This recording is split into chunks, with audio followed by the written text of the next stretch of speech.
into the right.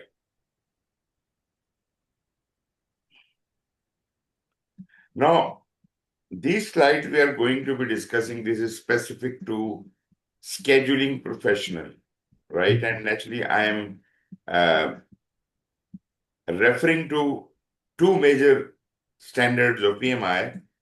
One is the PMBOK, a guide to the project management body of knowledge, 7th edition, which is the current valid one. Although, as I said, there is the 8th edition also released. But because examination has not yet been converted to that, so I would not refer to the 8th edition.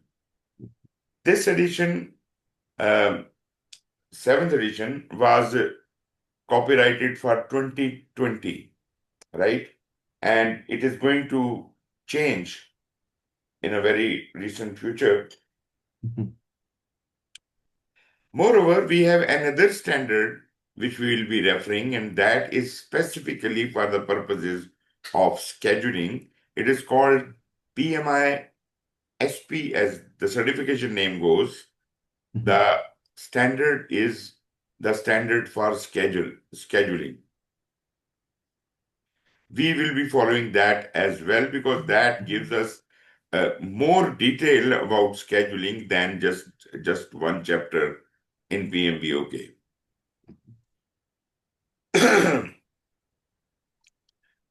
Okay.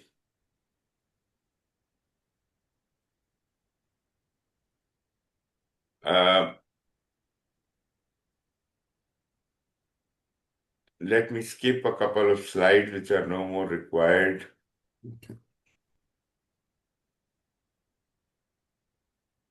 Okay. Let us first understand project planning because everything we do in a project starts with planning.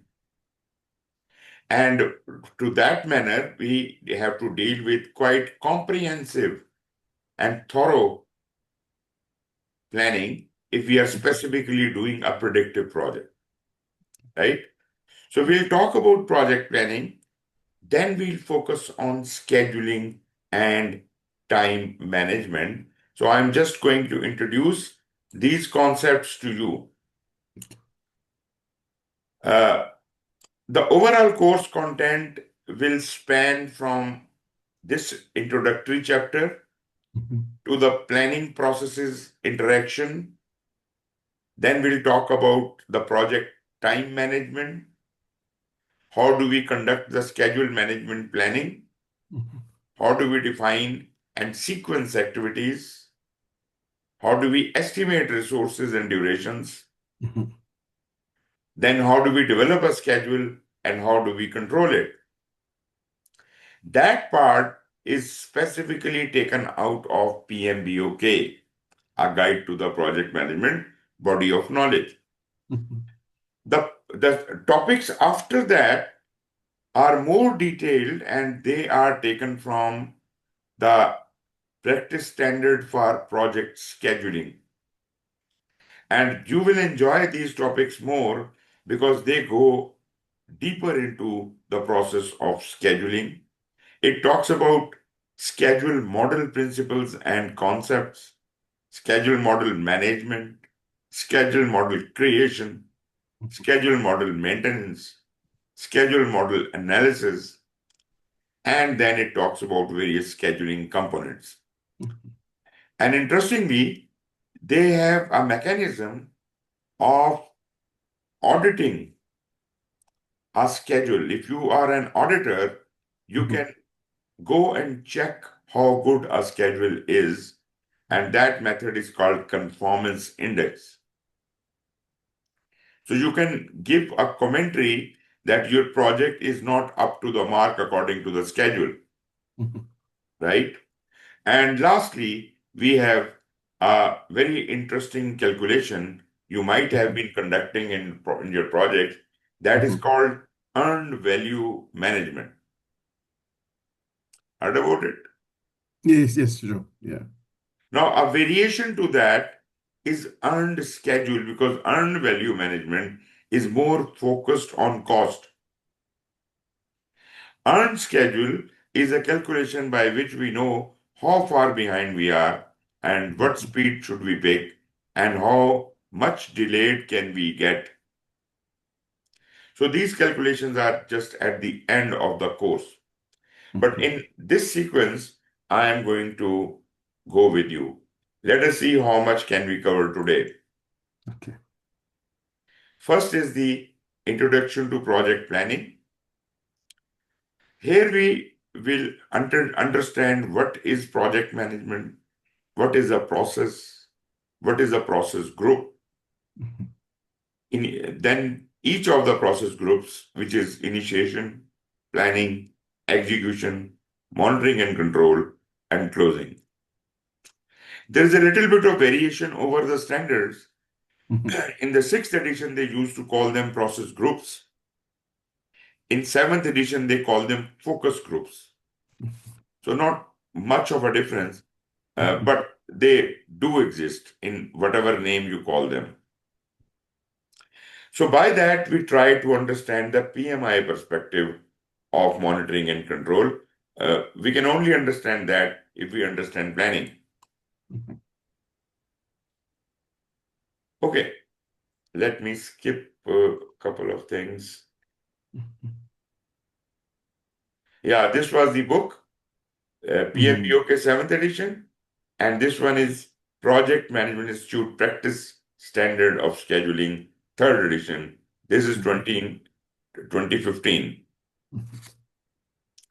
And partially you may refer to another standard, which is called Practice Standard of Earned Value Management, 2nd edition, 2011. And other references could include uh, another interesting references, which is optional for you, Practice Standard of Configuration Management. Configuration is kind of a record keeping. Oh, okay. Various versions of the documents, they are versioned, they are labeled, and they are archived according to this configuration management plan. So this plays a very important role. And outside of PMI, in the circles of UK, they have a certification by the name of Prince 2. Well, that could also be referred. That is called Managing Successful Projects with Prince 2. This is a UK-based certification. This is not very popular, not as popular as PMI certification. Okay, let us first understand the concept of project planning. Actually, uh, any project manager would like to relate to project planning as we are more akin to tying things to the schedule. But I must tell you, scheduling is not the only kind of project planning. There are many things to be planned. The resources are to be planned. Cost is to be planned. Stakeholders are to be engaged. A lot many things. There are 10 different knowledge areas, and we have to develop a plan for each one of them. Although scheduling is one of those 10 knowledge areas, but our emphasis in this course will remain on scheduling, such as developing Gantt charts, subsequently developing certain kind of progress reports. This is all happening under the project planning. But as I said, this is not the total project planning. This is a major part of planning, but not the total project planning. So generally, people think project planning is just about sequencing and scheduling of the tasks. I agree with that. This is called work planning. But again, as I said, though important, but there are many other things to be planned. If somebody thinks that scheduling is the only thing in planning, they are absolutely wrong. But I do understand and agree that scheduling has a very important role, right? And why it is important? This is not because it is scheduling, because this is one of the baselines. And there are two other baselines. Mhm. We have got a scope baseline, we have got a schedule baseline, and we have got a cost baseline. All of these three baselines interact with each other. Mhm. And for all practical purposes, I would treat them as equally important. Mhm. Other areas are there, like resources, Mhm. communication, stakeholder, but they all somehow impact these three baselines, right? Therefore, I will take them on a secondary role, but Mhm. primarily I am interested in the three baselines: scope, schedule, and cost. And out of these three, our focus in this course is more on scheduling.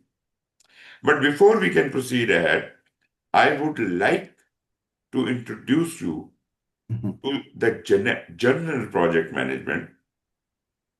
Then we will talk about scope, because without understanding the scope, there is no schedule, Mhm. there is no cost. So the other two baselines are completely impossible to calculate Yeah. if there is no scope there. So we'll talk a little bit about scope. We'll Mhm. establish scope and then move on to scheduling and a little bit about cost as well. I am just bringing up definitions from various references. As you might have seen, Mhm. I am giving the references at the bottom. Mhm. This is from the book of Harold Kresner. This is from Project Planning Online, that is Mhm. projectmanager.com. This definition is from Business Dictionary. But you see, these are generic definitions of project planning. When we come to PMBOK, the things becomes getting more organized Mhm. because this is a standard. Anyways, another definition. This is this says one view of project planning divides the activity into setting objectives, Mhm. which are measurable, Mhm. identifying deliverables, planning the schedule, and making supporting plan. So you see, this is not only scheduling he's talking about. Scheduling is just third point. Mhm. Setting objectives. That means we have started identifying the scope, identifying deliverables, and ultimately supporting plans, other plans like resources, like Mhm. communication, like stakeholder. They all have to be put together into the overall project management plan. Project management plan is not only the schedule. Project management plan has got 10 different management plans, out of which one is schedule management plan. As we talked about the planning processes, we have five process groups. Mhm. Those processes which relate to the initiation of the project, those processes which relate to the planning of the project, those processes which relate to the execution of the project, then those processes which relate to monitoring and control of the project, and ultimately those processes which relate to the closing of the project. So you see, all of these process groups are also important.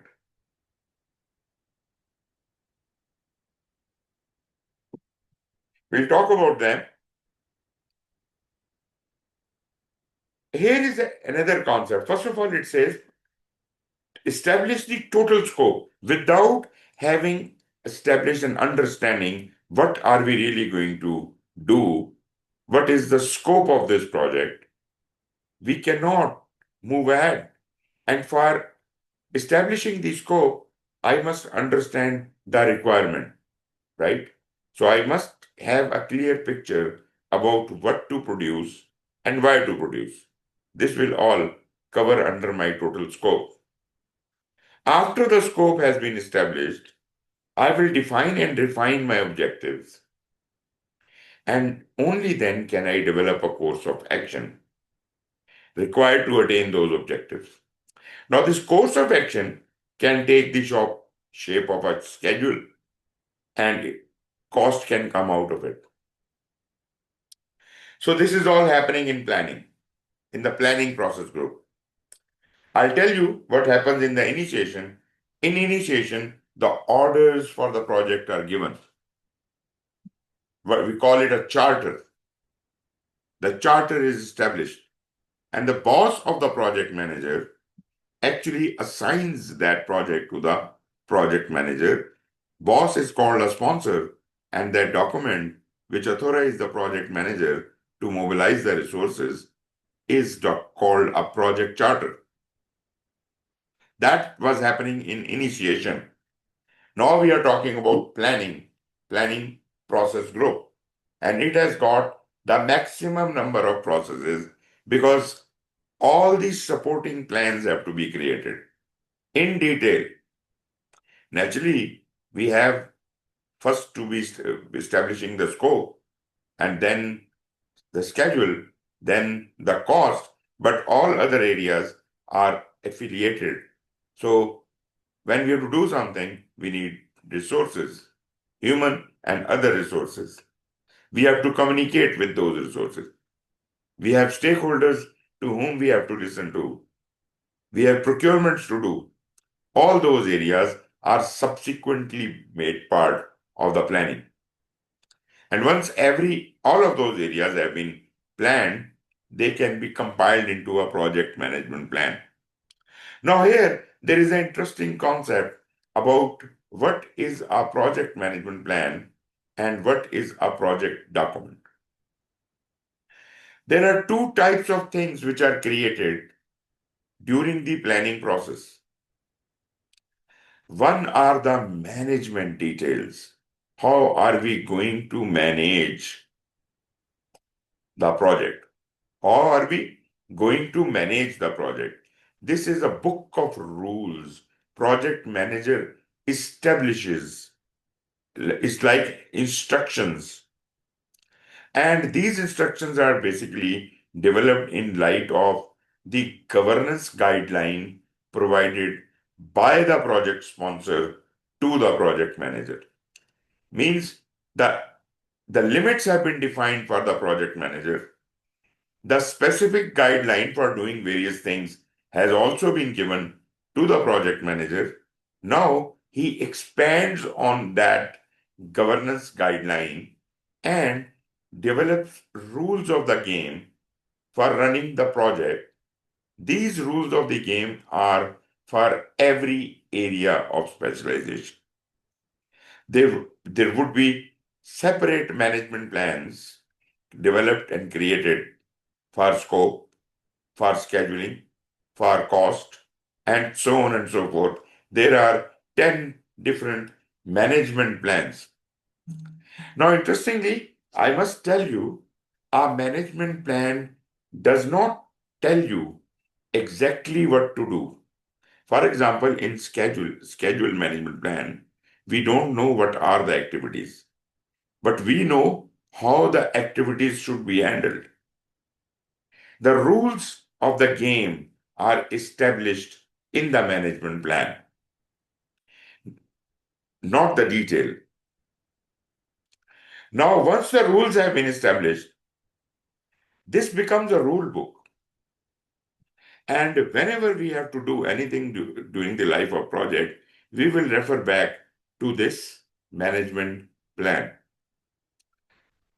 So we will develop 10 different management plans, one for requirements, one for scope, one for schedule, one for cost, one for quality, and so on. There are 10 different management plans which form part of the overall project management plan, right? But it's interestingly, none of the plans gives you the specific activities or specific details. They just give you the rules of the game. And these rules have been expanded out of the governance guideline given to the project manager. Like when you have to select an activity, you must take into account these guidelines. An activity should not be bigger than this size, should not be smaller than this size. Similarly, for scope, for cost, for everything. So these management plans actually contain that detail. But after you have developed a schedule management plan, whatever the rules have been established there, you will start application on those rules, at least for the planning of further, for the for the purpose of further planning.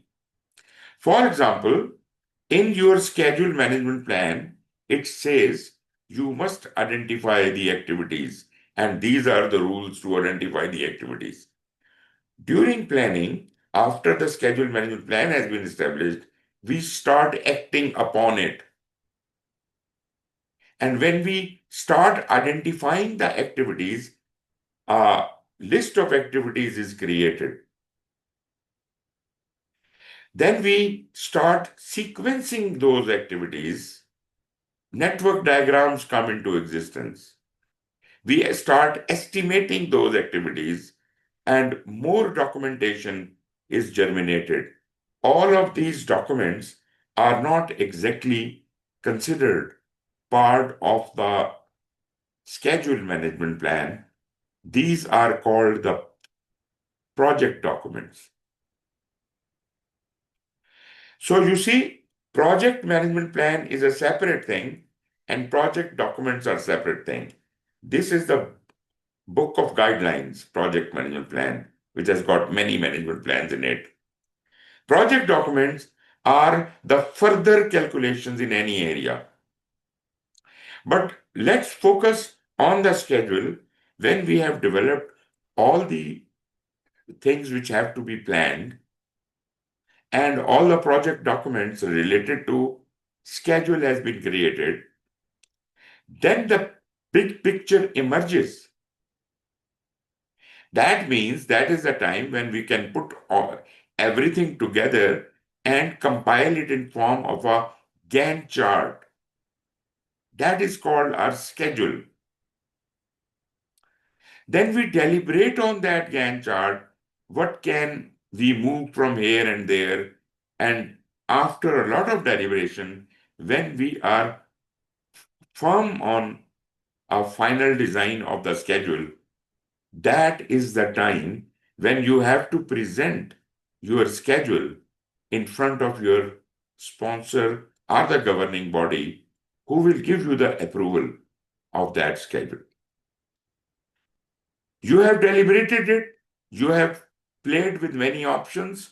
Ultimately, you are of a mindset that this is doable. This is the final version of my schedule. You take that to your bosses. If they approve it, it will be baselined. By baseline, what I mean is that now it has been stamped by your bosses that this is the plan you have to execute. You have absolutely no authority to make any further changes to this schedule. This is called a schedule baseline.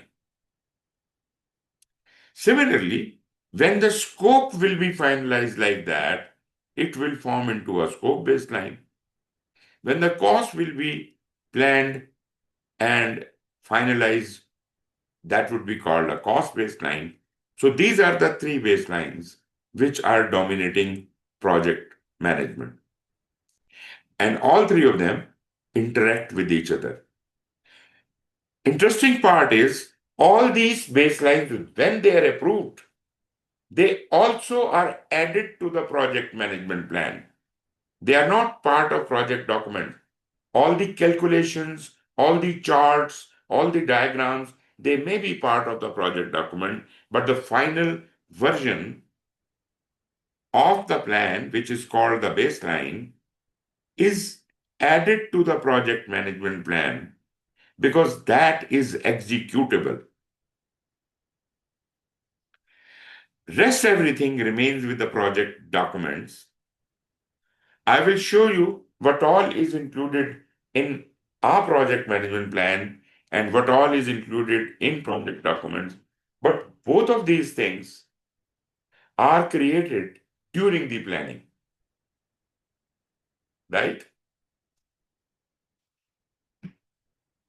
The complex nature of project management may require the use of repeated feedback loop for additional analysis.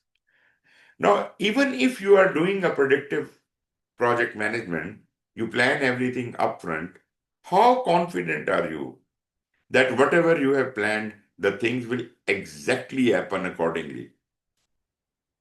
How sure you are?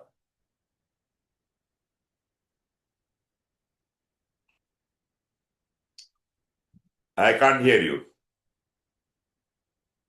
I said circumstances may change and require some of the Exactly. original plan to be modified. So, Exactly. That means at those moments, we will have to make changes to these documents. The project management plan and the project documents will be revised whenever there is a change.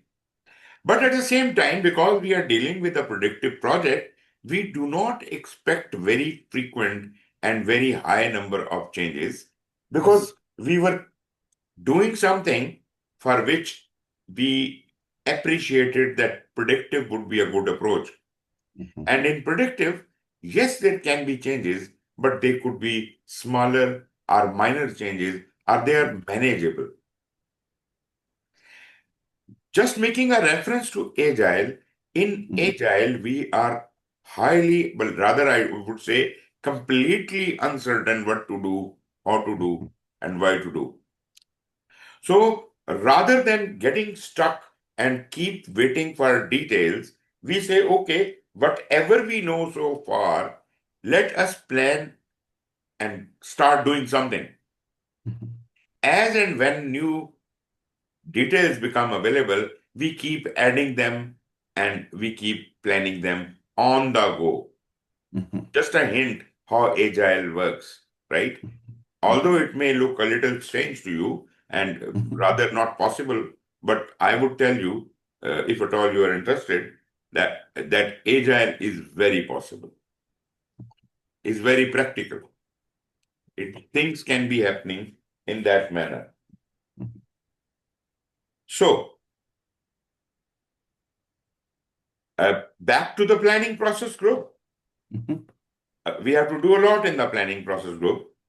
As more project information or characteristics are gathered and understood, additional planning, as you said, additional planning will likely be required. And whenever there is additional planning in the middle of the project, naturally the baseline we created has to be broken. It has to be rehashed. New approval has to be sought.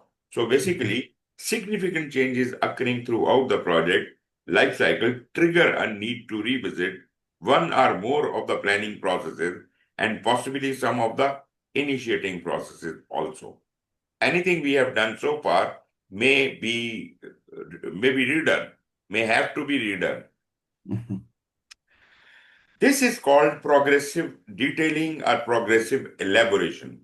Progressive elaboration is a concept that when we started the project, we had a definite understanding what we are going to do, and we started planning things accordingly. But later, further matters are elaborated, and due to that, we may have to replan things. This is called progressive elaboration, and that is natural to the characteristic of a predictive project. It does happen,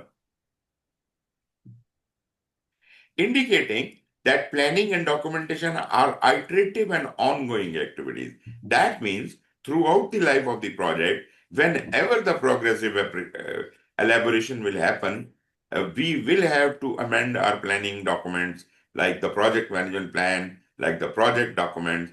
That means planning does not finish with planning. Planning may go on during execution and monitoring and control. So this is a continuous process in a way. This is iterative and ongoing. The key benefit of this process group is to delineate the strategy and tactics as well as the course of action or path to successfully complete the project or phase. Now, without making a reference to the scheduling, because scheduling comes later, we first have to realign yourself. When we start a project, we have to understand the business of the organization, their strategy, their tactics, the course of action, the purpose. Why? As if we can do two things. Number one, we can get the buy-in of the stakeholders and engage them. Number two, as if we can develop a comprehensive scope for the project. Because without a scope, you can't plan anything. Agree with me? Yes, sir.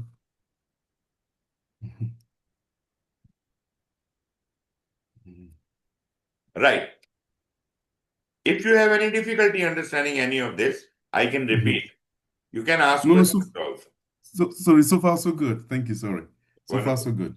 Thank you. Wonderful. So, I just mentioned Mhm, the need for delineating with the strategy and tactics. And I also emphasized on stakeholder buy-in and engagement. mhm, So I hope you can relate to these two very important aspects. mhm, This project we are running is not the sole purpose of having this organization. Organization has their vision, they have their mission, they have their strategies, which have been broken down into strategic goals and objectives. Now, you must understand as a project manager what is the big picture, how the things fit together. And then you will be able to justify where does my project fit in? mhm, Which specific strategic goal or strategy are we contributing to? Number one. Number two, what are we going to create? That is what is my product. That is the explanation of scope. And number mhm, three, who are the people who may be interested in what we are doing mhm, and how can we seek their attention? How can we kind of get a buy-in from them and how can we get them engaged? Very important. Stakeholder engagement is a very important area. But anyways, uh, because we are more uh, concerned about the baselines and more about the scheduling, so we will mhm, try to quickly divert towards those things. But these mhm, matters are also essential to understand. These processes express how this will be done, setting the route to a desired objective. Now, once we are doing all that, we actually select an appropriate approach of doing the thing, which naturally the team, the project manager, and the stakeholder jointly think this is the right approach to do something. So once we identify a good alternative, then setting the route to the desired objective. This is all happening during when we are developing the scope. We select an approach. This is how we are going to do it. The project management plan and project document, which I have already defined to you, they are developed as outputs from the planning process group. During the planning, these two things will germinate. Ultimately, at the end of the planning, we would have two baskets.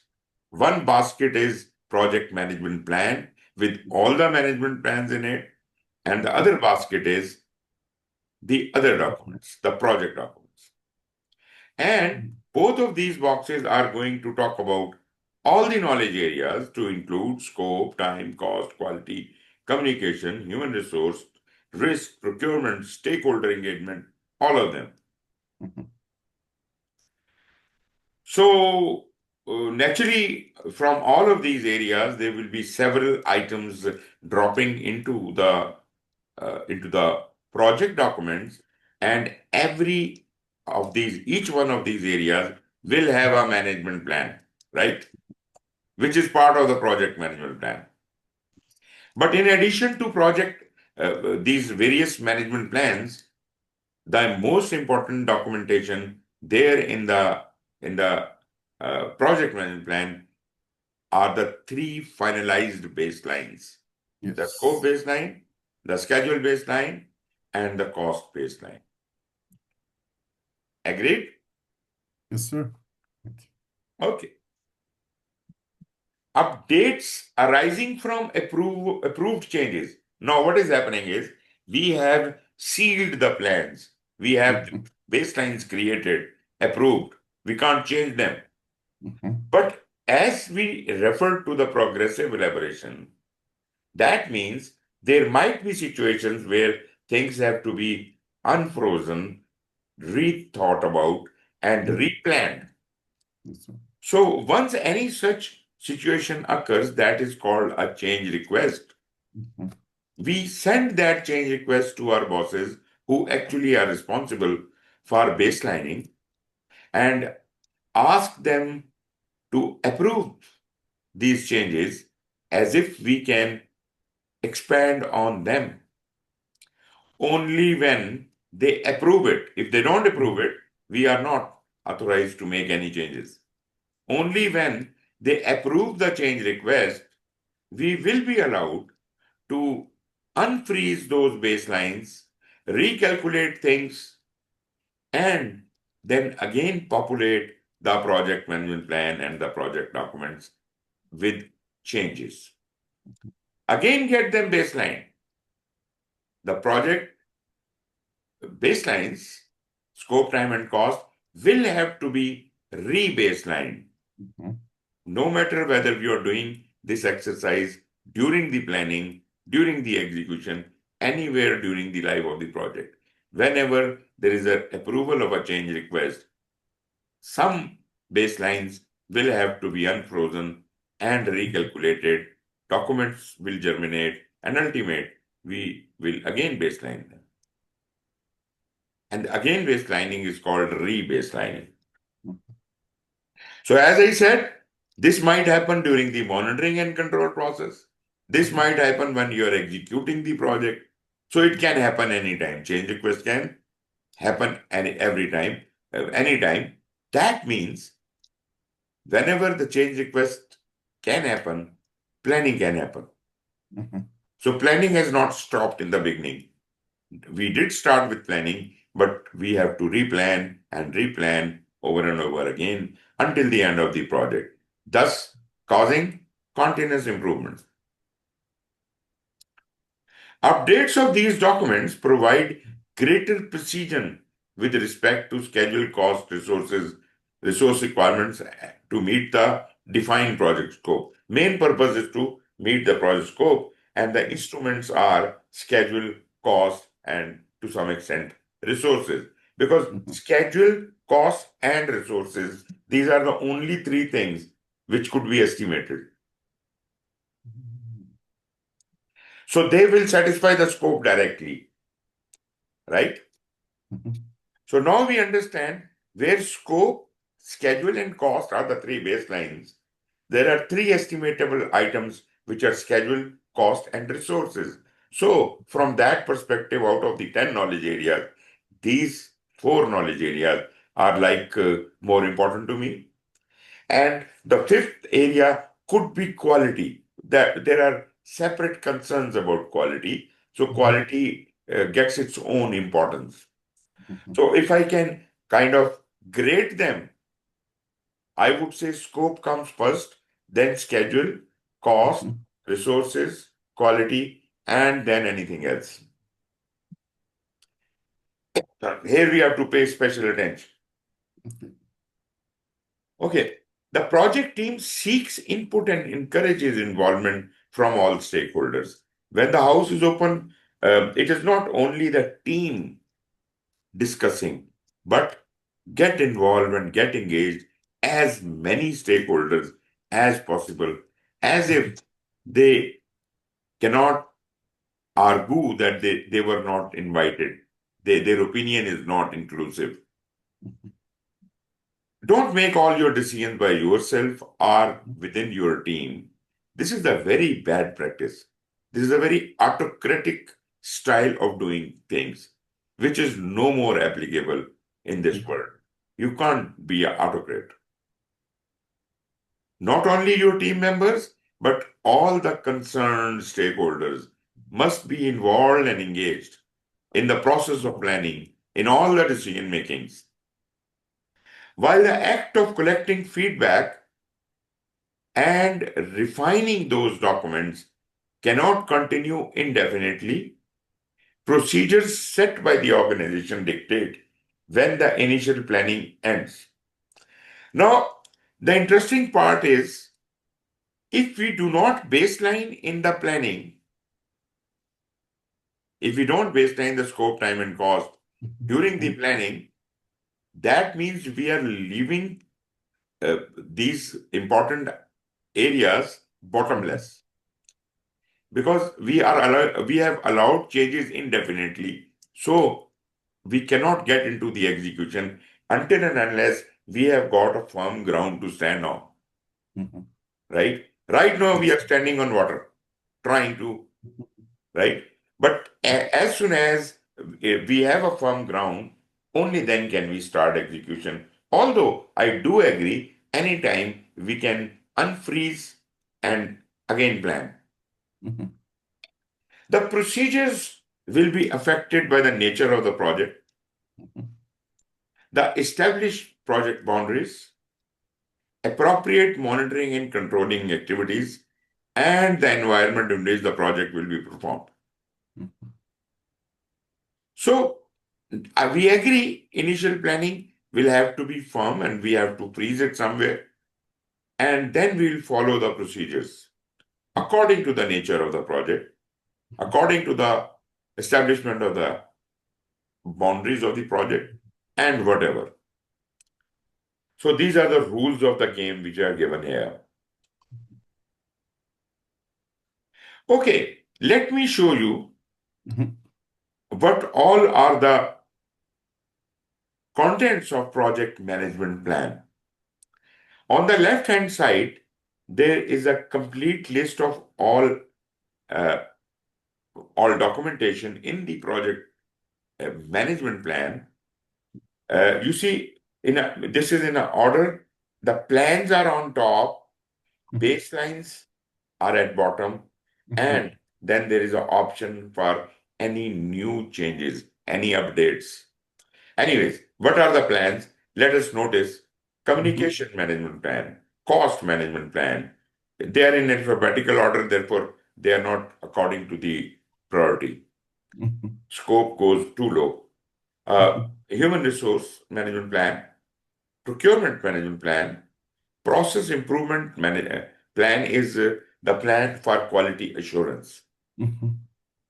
Then quality management plan, that is addressing the quality assurance and control both. Requirements management plan is kind of prerequisite for the scope management plan. If you don't do the requirement identification and management, we can't develop a scope. Though requirement is not a separate knowledge area. It is considered part of scope, but we have two management plans in the area of scope, requirement management and the scope management. Then comes the schedule management plan, cost management plan. Okay, so once we have all these plans ready, naturally, then we will act upon them. We will create a lot many documents, and ultimately, the final shape of cost, schedule, and scope, which we call the baselines, will not become part of the documents. They will be submitted to the project management plan. So now we have got a whole encapsulated project management plan. Mhm. I don't need these documentation, other documents which were prepared during the planning. But you see, the baselines are executable format. The dates when something has to start, the cost when some money has to be available, and exactly what scope to be completed at by what time. So these baselines are enough for me for executing the project.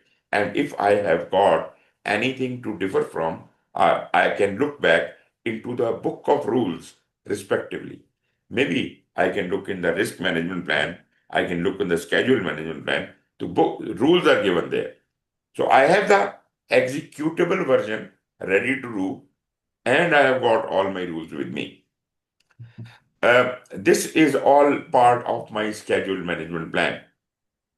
But the project documents I created for the first time may be useful to me when I'm revising something. So I will look into that basket later at that point. But I don't have to carry that dead load with me. Got that? Yes, sir. Okay. On the right hand side, what I have tried is I have put them in the order of priority. Mhm. Scope management plan and requirement management plan are part and parcel of each other. So I'll put them together. Mhm. Scope, schedule management plan, and naturally the baseline comes natural to it, which is Mhm. shown separately in the first display. Mhm. So all things related to schedule are here. All things related to scope are here. Mhm. All things related to cost are here. Then these two relate to the to the quality. Mhm. Human resource has just one document. Communication management plan is just one document. Risk, we have got two documents. The risk Mhm. management plan and risk response Yes, plan. sir. Procurement management plan and contract management plan is part of procurement, and then Mhm. the stakeholder engagement plan.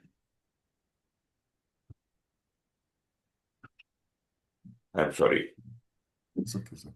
Okay, so these were my inputs in two different ways. I have put it in another manner here in front of you. Mhm. Baselines I have separated, which are important to for the execution purposes, and subsidiary documents, the management plans, they are for reference purposes. If there is a change, right? So this is what my project management plan looks like. Mhm. I'll not go into the detail, but on the other hand, Mhm. if the items in the project management plan, which could be, are listed on this column, then the remaining two columns represent the project documents. This is anything and everything which could have been developed during the planning of the project. Mhm. Calculations, charts, tables, agreements, whatever. Mhm. But they have, PMI has explicitly defined them. But naturally, this could not be the exhaustive list. From Mhm. organization to organization, the documentation may differ. But generally speaking, this is an alphabetical list of all those items which could be in project documents. Just have a look at it. We have got activity attributes, activity cost estimates at the activity level, Mhm. activity duration estimates, a list of activities, our activity resource requirements, then any agreements related to the procurement or contracts. Basis of estimate, this could be kind of a book or a reference which Mhm. on which we are basing all our estimates. The rules are given there. Change log, change request, and so on. Lot many things there. But on the left hand side, you see all the management plans like they are here. And where are the baselines? This is a schedule baseline. Mhm.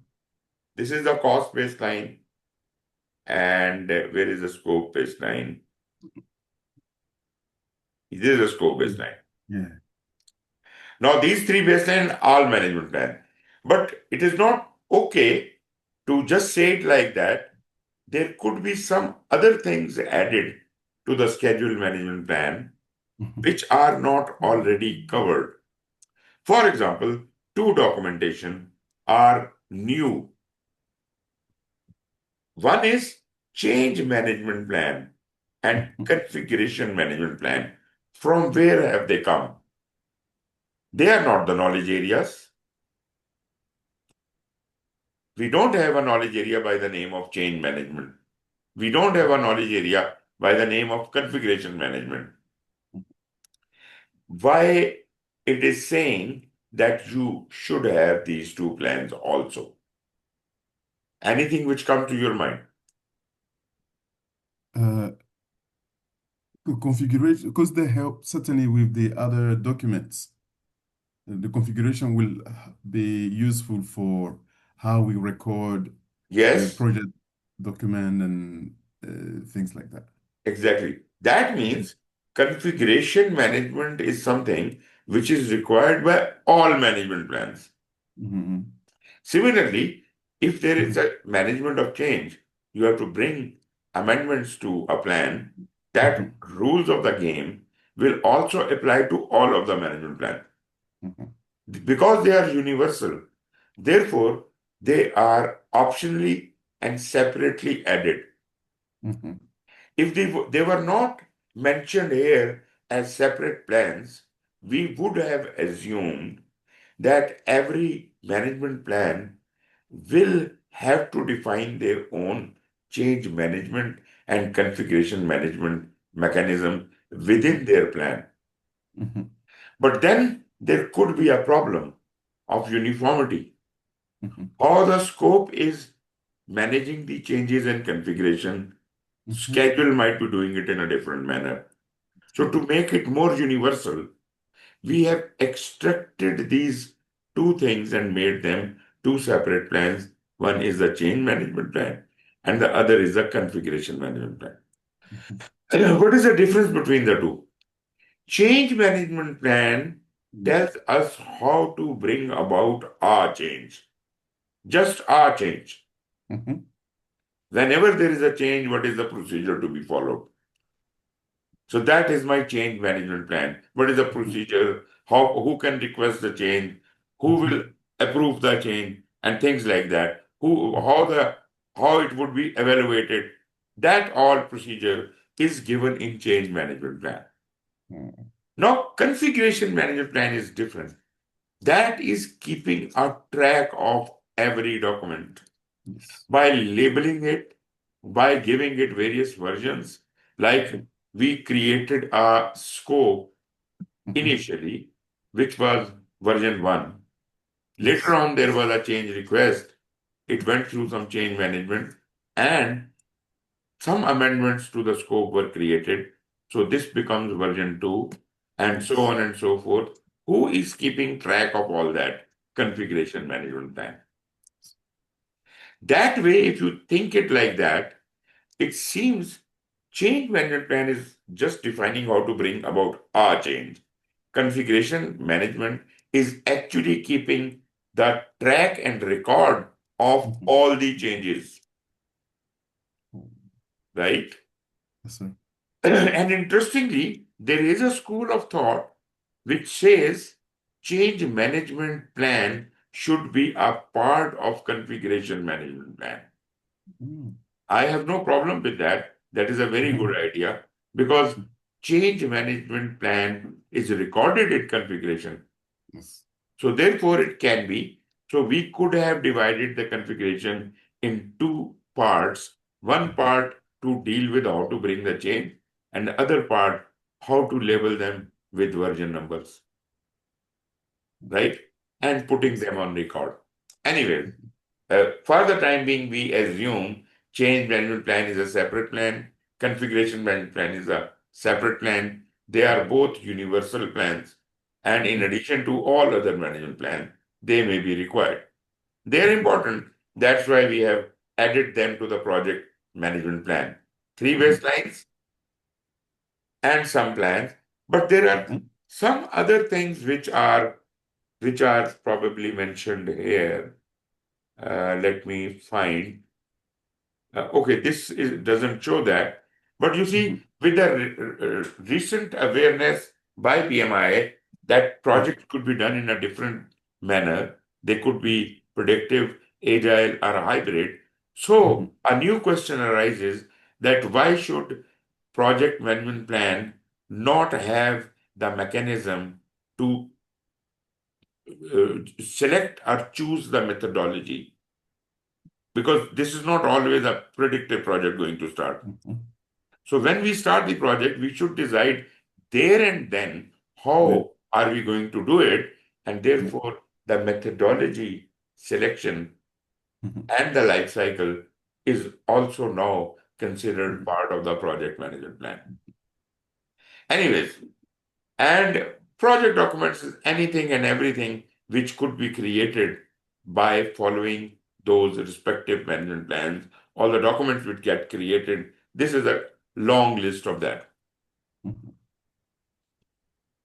Okay, entering into the schedule management now, Yes. uh, project time management, or we used to call it time management, now we call it Mhm. schedule management, Schedule. Yeah. includes all the processes required to accomplish timely completion of the project, right? So we Yeah. have to be very deliberate, we have to be very comprehensive on that. Mhm. These are all the processes. Yes. As I just explained to you, the Mhm. very first process is going to be developing a schedule management plan. Mhm. And in a doable form, we call it plan schedule management. Management. And the output would be a schedule management plan. Management plan. Yeah. Actually, this schedule management plan Mhm. would include instructions how to do everything coming subsequently, meaning Mhm. all the instructions about how to define activities, Yeah. all the instructions about how to sequence activities, Yeah. how all the instructions about how to estimate activity duration, how to develop schedule, how to Mhm. control schedule. This is in this package. And schedule management plan does not include actual details. It is the procedure only. Mhm. Actual details we are going to create now. According to the instructions in the schedule management plan, we will Mhm. first start defining the activities. And Yes. as the activities are defined, identified, recognized, listed down, we will put those documents, we will keep creating those documents. Mhm. These documents are going actually to end up in the project document box. But we will define activities, we will sequence activities, we Mhm. will estimate the Estimate. duration for each, maybe a lot of calculation, a lot of tables and things. Mhm. Ultimately, we'll put it all together in form Mhm. of a schedule. Then we start tweaking the schedule, making certain changes, adjusting certain things. Ultimately, the project Mhm. manager and his team is satisfied with the final version of schedule, and they take it to the boss and they get get the approval. Once they get the approval, this schedule will become the baseline. Mhm. Now the team has no authority whatsoever to change it. Now they will take this, they'll put this baseline into the project management plan, Mhm.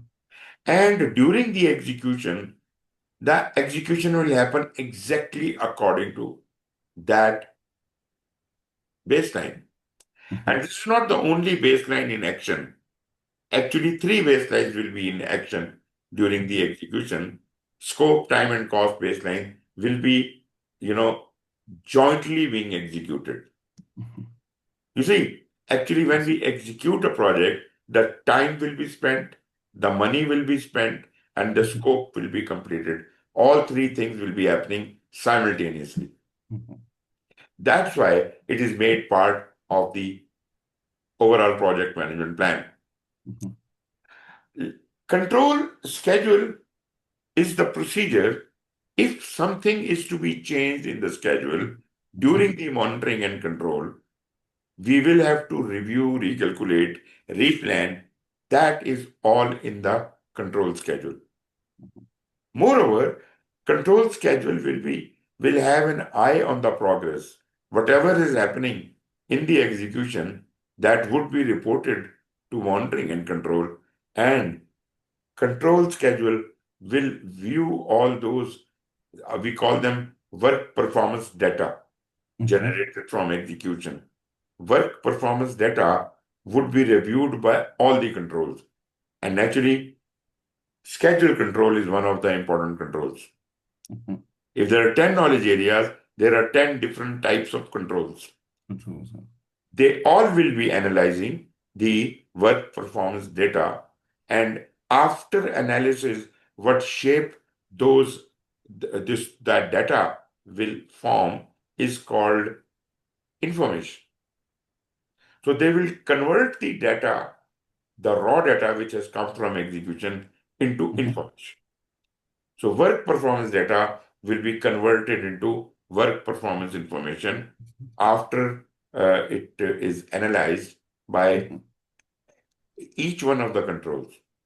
So every control is doing its own job during monitoring and control, and definitely control schedule will be concerned about the schedule related control issues.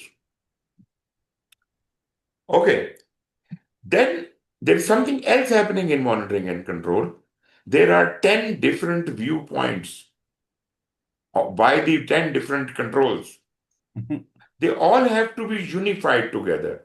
So all these work performance informations have to be integrated as if a work performance report can be created.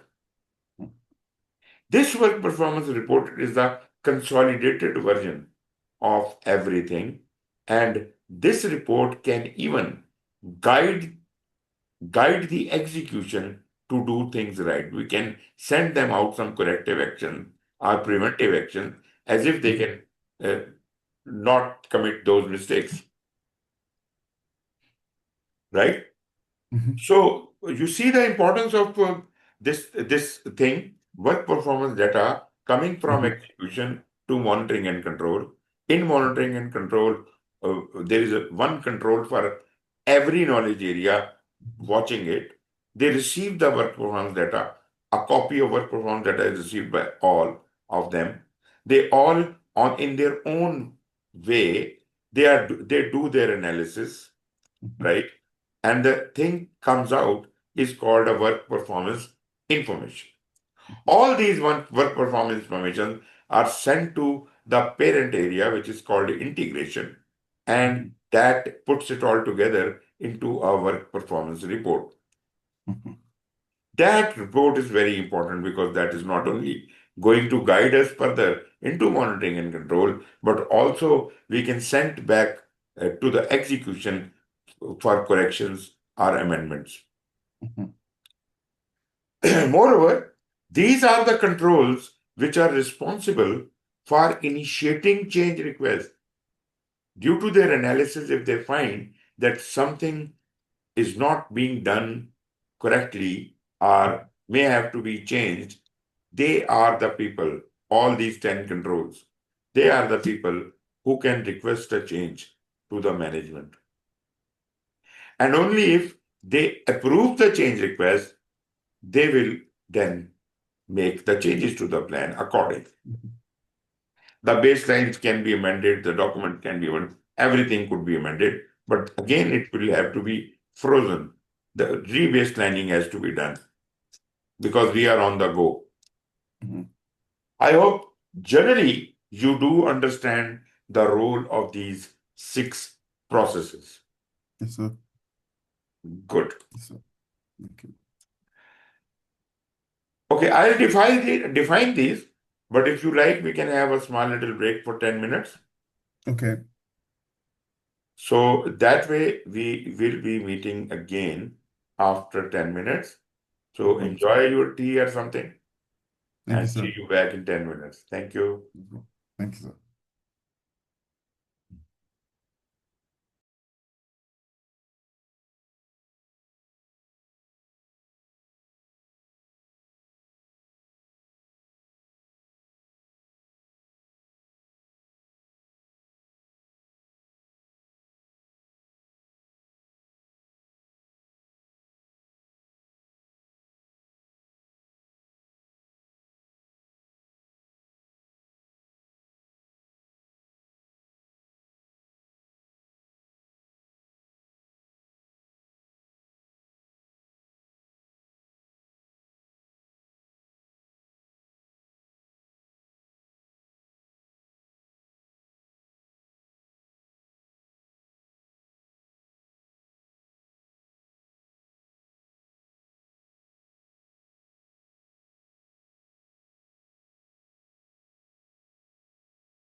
Pardon? Each of the six processes of scheduling. Plan schedule management according to PMBOK. This is the process of establishing the policies, procedures, and documentation for planning, developing, managing, executing, and controlling the project schedule. All the guidelines encapsulated into this schedule management plan. And practically, it has no data, it just has guidelines. In the subsequent processes, that these instructions will be converted into physical documentation, physical outputs. Like when we are defining activities, that is when we will look back at the plan schedule management, the schedule management plan, and see how should we define the activities, and obeying those rules and regulations, we will define a list of activities. And the output of defined activities would be a list of activities. So, this is the process of identifying and documenting the specific actions to be performed to produce the project deliverables. Then, those activities which have been defined, next step is to sequence those activities. And once we sequence them, establish a relationship between various activities, then it could be shown as a diagram. We call it a network diagram, right? So sequencing activities, the same data which was the activities which were defined earlier in 6.2 will be sequenced and a new diagram may emerge. In the fourth step, we have got estimate activity durations, resources and duration. Actually, uh, this part, estimating the activity resources, has now been moved to the resource management. Okay. But anyways, if we have got the relationships and the activities defined, only then the resources can be defined, and only then the durations can be defined. And when we put it all together, it will become a schedule, a Gantt chart.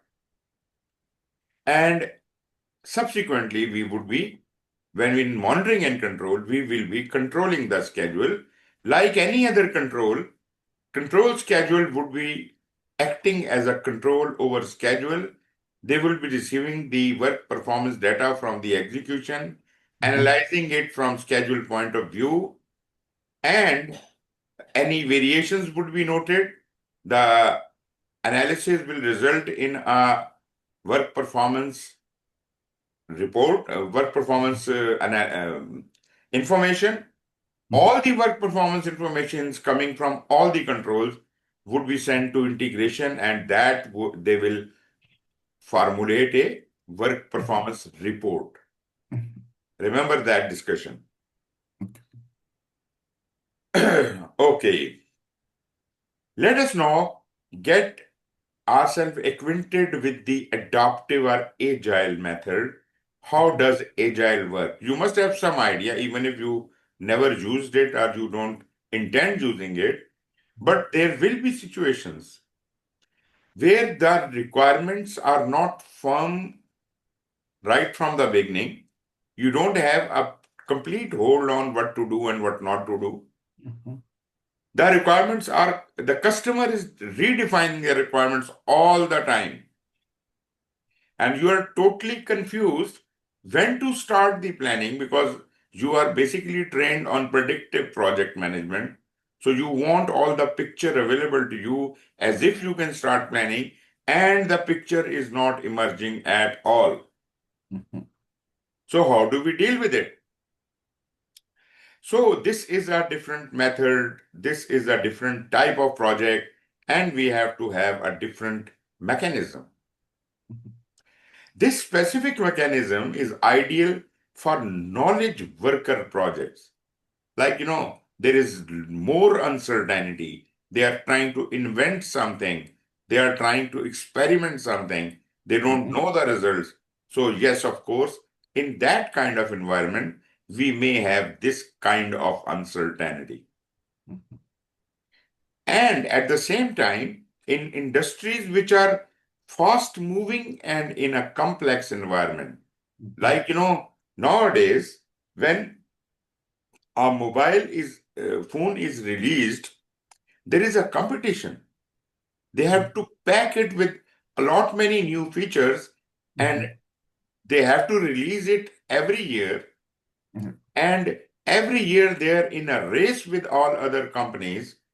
So it is a highly complex environment. They have to make decisions what to include and what not to include. Still, they want to keep the highest share of the market. So you can see what kind of a competitive environment is existing, and the requirements would be changing. New technology has been invented right in the middle of the year, and you Mhm. suddenly decide that we will add that as a requirement, right? So you Yes, sir. have continuously changing environment. So what to do in that kind of projects? That is where agile comes into play. Knowledge workers, these projects are different. These are not like, you have got a statement of work and this thing and that thing. No, not at all. You have got a very different requirement which is constantly changing. Person with subject matter expertise who communicates the knowledge and takes part in analysis and our development efforts. And the examples could be like you are a teacher, teachers, Mhm. engineers, scientists, doctors, they they play around with new concepts. Mhm. If you're a teacher, you may be playing around with new teaching techniques which you have never used before, and Mhm. you would experiment with them. Maybe it is easy to adopt, or maybe it is difficult to adopt. You may have to go through many cycles to perfect that new work style. Mhm. So, comparing the characteristics of a knowledge worker as compared to the industrial worker, because Mhm. predictive is more for an industrial kind of work. Mhm. So, in an industrial environment, the work is very visible. Mhm. Whatever is happening is visible. In knowledge worker, it is like a research you are conducting. Nothing is visible right now. It will become visible sometime. We don't know when. In industrial worker, the work is stable. They know what to do. Mhm. Here, the way of working is changing all the time. Mhm. Industrial worker, their work is more structured and they have to make fewer decisions. Your work as a knowledge worker is less structured and there are many decision points, one after the other. You have to take a lot many decisions. Industrial worker defines the task because they just have to do it. Mhm. You have to create the task. Therefore, you are to understand it. You just don't define it. because it might have been defined already. No, no, no. It has never been defined already. You have to first understand, make a logic, and then include it. There must be strict standards in the industrial environment, whereas we don't have any standards because things are evolving. We are going through a continuous innovation. Focus on quantity. No, we focus on quality. They focus on right answers. We focus on right questions. I hope you can make head and tail out of it. The difference between a traditional project manager and a agile project manager. So as a teacher, I can see that you probably may exploit this methodology, agile methodology, and if not a fully agile environment, at least a hybrid environment. But I know you might have your comfort zone in predictive, but you may consider kind of evolving out of it.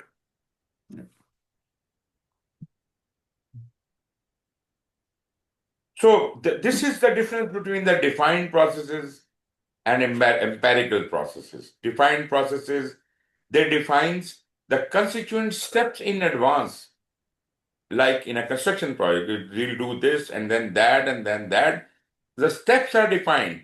There is not much of doubt in it. And in the empirical approach, you are conducting certain kinds of experiments. If you conduct an experiment, it succeeds, then you go on one path. If it doesn't succeed, you retry or you do something. So it is a iterative and incremental. You are always in a discovery environment. You are discovering new ways of doing things. Whereas in predictive, we don't discover much. We do have change management. We do discover a little bit, but not as much as we do in agile. So, first of all, I must make you understand that agile is a mindset. If you don't have that kind of mindset, if your mind is not creative, if you don't want to, you're not really in favor of thinking outside of the box, you're not very creative, probably agile mind, you lack agile mindset. And without an agile mindset, you cannot even conceive the environment in which it works. It is not about the method, how to do an agile project. It is about the mindset which matters a lot. I can teach you a agile method and I can tell you first do this and then do this and then do this. Well, what am I teaching you? I am teaching you kind of a predictive approach, right? I am just teaching you the steps.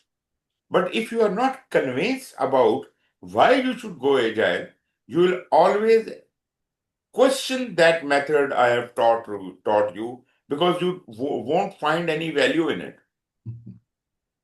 So you have to decide before adopting agile that whether do you want to really be a person with an agile mindset, or you just want to do agile as the others are trying to do it.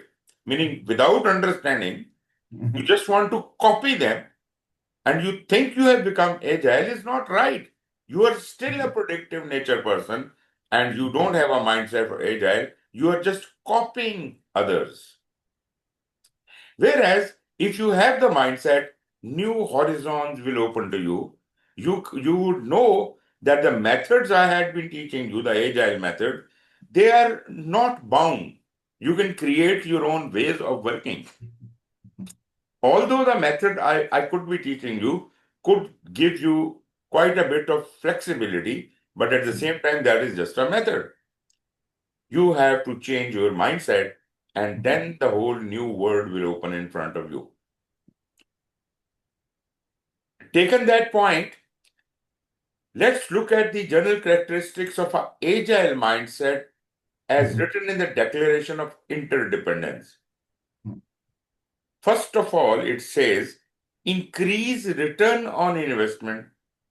We are not focused on the product or something. We have certain other criteria being given to us, like we have to somehow make it more profitable. Whatever venture we are getting into, the driving force is make it more profitable. Okay, good. I'll keep that in mind. To deliver reliable results.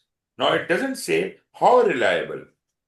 In a highly changing environment, we are going to decide on the run what is the definition of reliability, and it would change over time.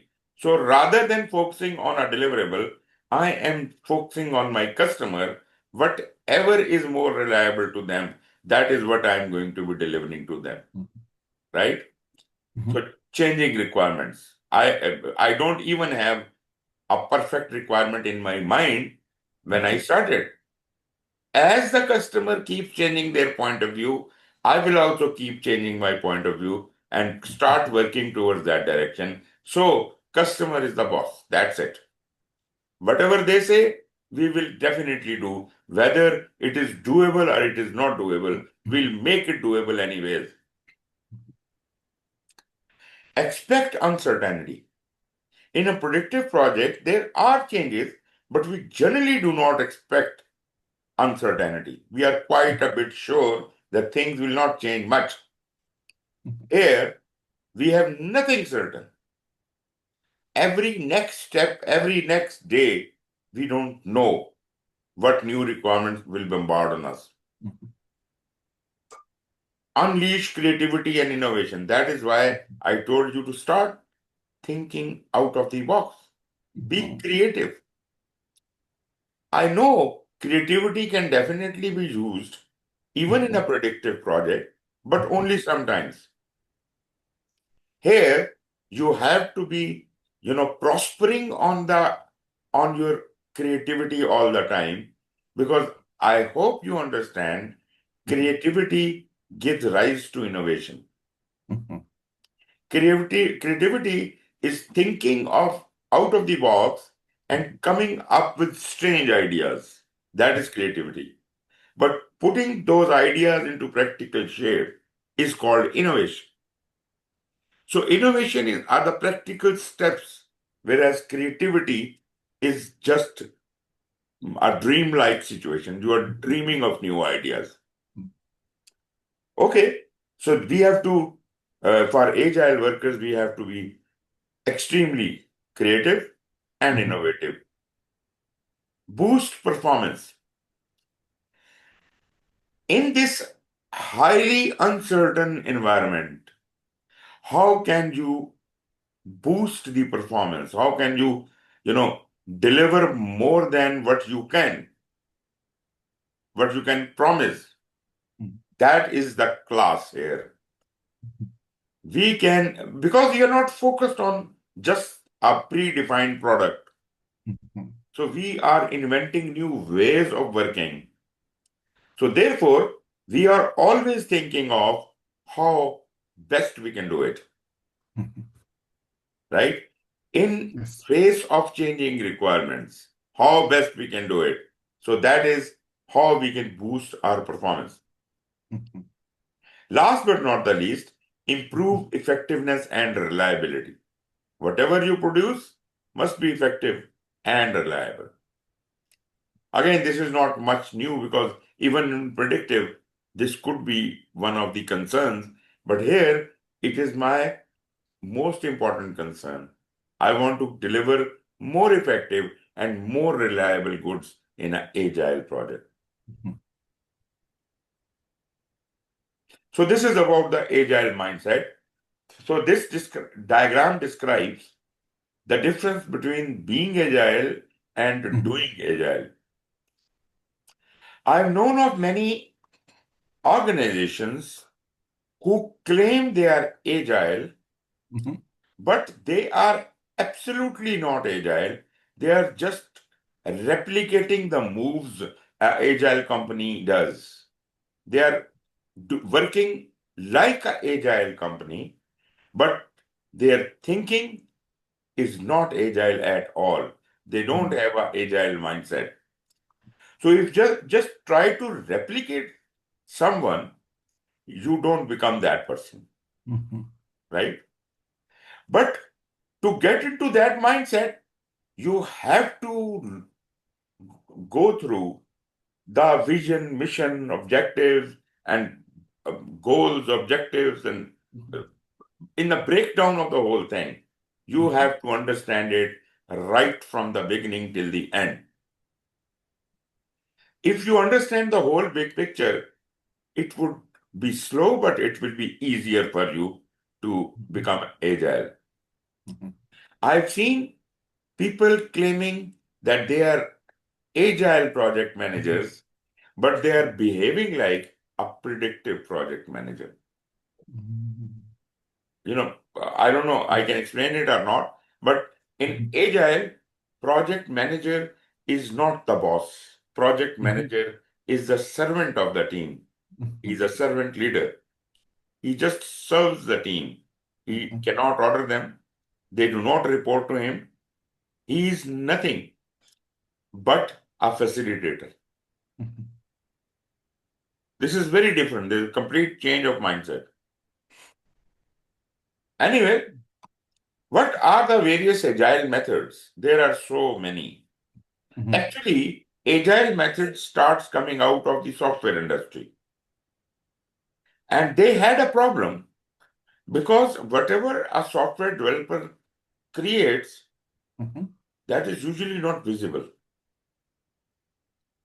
You are creating a software program and you have done it halfway through, and you are kind of showing to me on a screen. I can't apprehend how much work has been put into it. So it is not visible. Moreover, because it is not visible, customer doesn't really understand that this much work has gone into this job, and they do not treat it as any progress at all, that because it is not physical. Therefore, and they keep changing the requirements also.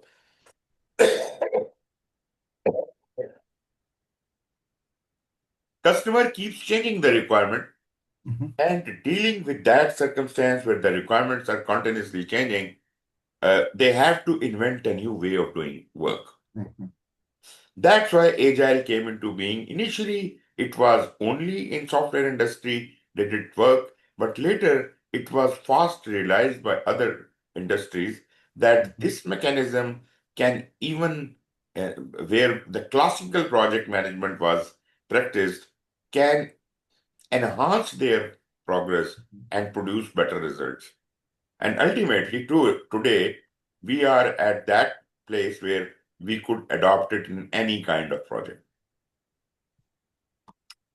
Anyways, these are some of the techniques. Scrum is one of the most popular, easiest to follow, a lightweight method, not very technical. Scrum is something we can follow anywhere. Extreme programming was explicitly developed for computer programming, but again, some aspects of it can be copied. Lean product development is very famous because it is in manufacturing, it is in product development, it is everywhere where we want to be smarter, where we want to create items without waste, right? Although lean is not exactly agile, but lean has certain characteristics of agile, and therefore, lean and agile, in some places, they marry up. And a married up form of a lean and agile is called Kanban. These three techniques, Scrum, Lean, and Kanban, are very much in. Extreme programming, I would say, partially you can utilize it because mostly it is about programming. Feature-driven development, naturally, conceptually, you can take a lot many things out of it. Uh, Again, it is more like features of a software. Dynamic system development method is a UK-based method, which is more like a product-oriented system, which is a little bit more applicable in the environment of product development or product engineering. Crystal method, another method, actually, when the agile was evolving, there were big projects, there were small projects. So what they did was crystal family of methods. They categorized their crystal methods into various categories.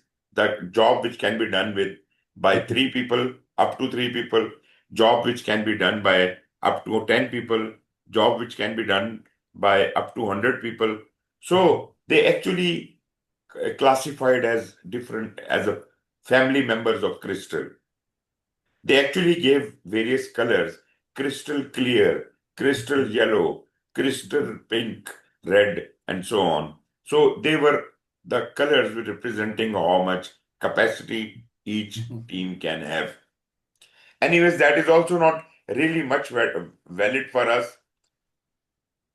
Most widely used are Scrum and some concept of extreme programming. They are widely used in Agile certified practitioner. And I would say Lean and Kanban are also widely used.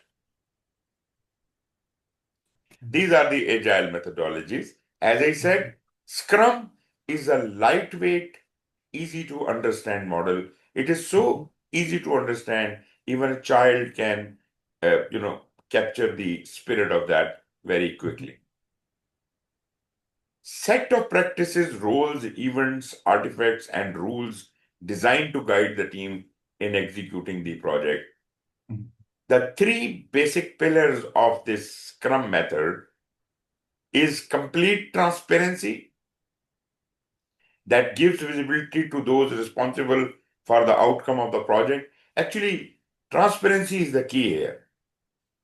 We are not hideous. We don't hide anything from anyone. We are being open and honest and transparent all the time. Anything we are doing is kind of online. Everybody can see what we are doing, right? So we don't hide anything. We don't have anything to hide. So whatever we do is transparently visible to everyone. That is exactly why people have more trust in agile systems. Number two, inspection. Conduct timely checks on how well a project is progressing towards goals. Rather than having inspections after months, we have consistent practices, because actually our beauty of this agile scrum method is that we work in very small cycles. We don't have phases. Rather, we have decided that our working portion would be like not more than 2 to 3 weeks. So we will work in capsules of 2 to 3 weeks. Let's fix it. Let's say 2 weeks. We have to pre-decide what is going to be duration of our cycle.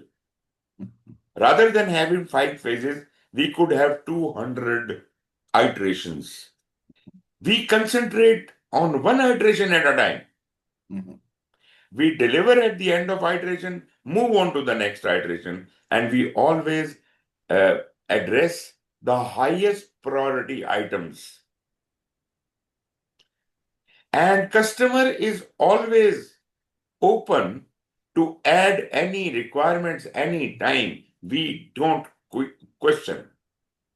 We don't question any requirements.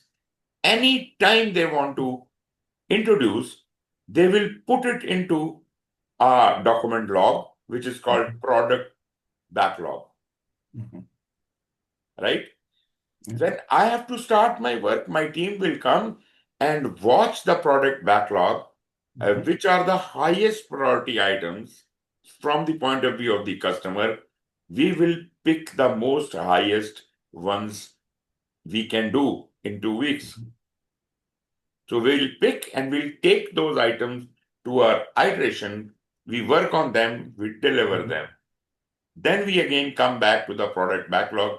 By that time, new requirements might have been added and new high order requirement may have come up. Maybe a absolutely new requirement is of highest priority and suddenly it emerges on the top.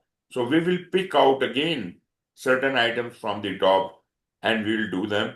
So in every iteration, we are delivering value and that too highest value because we are addressing the highest priority items all the time. Adaptation, adjust a process to minimize further issues if inspection shows a problem. If there is a problem that would not pass through, that will not be accepted, that will be rejected. In my iteration, I did something, it was not up to the standard, it will be considered not done. All my effort, how much effort? Not much effort. In 2 weeks, how much effort could I have put onto one activity? Not much effort. So if I could not deliver it according to the requirement, I could not complete it, it would be considered not done, and maybe somebody else does it in the next iteration. We don't have to worry about that. We are highly adaptable. This is a mechanism how the things happen. This is the product backlog where all the requirements the customer is giving us, they are being piled in air. And the person who is managing this product backlog is not the project manager. Is actually the boss of the project manager. The project sponsor, we call him the product owner. We call him the product owner. We are not concentrated on the work of the project, but on the product. The product owner is actually talking about the product to the customer. What features do you want added? And whatever they say, he adds that to the product backlog. And it is also his responsibility to order them in order of priority. What is of the highest value to the customer must be on the top of the list.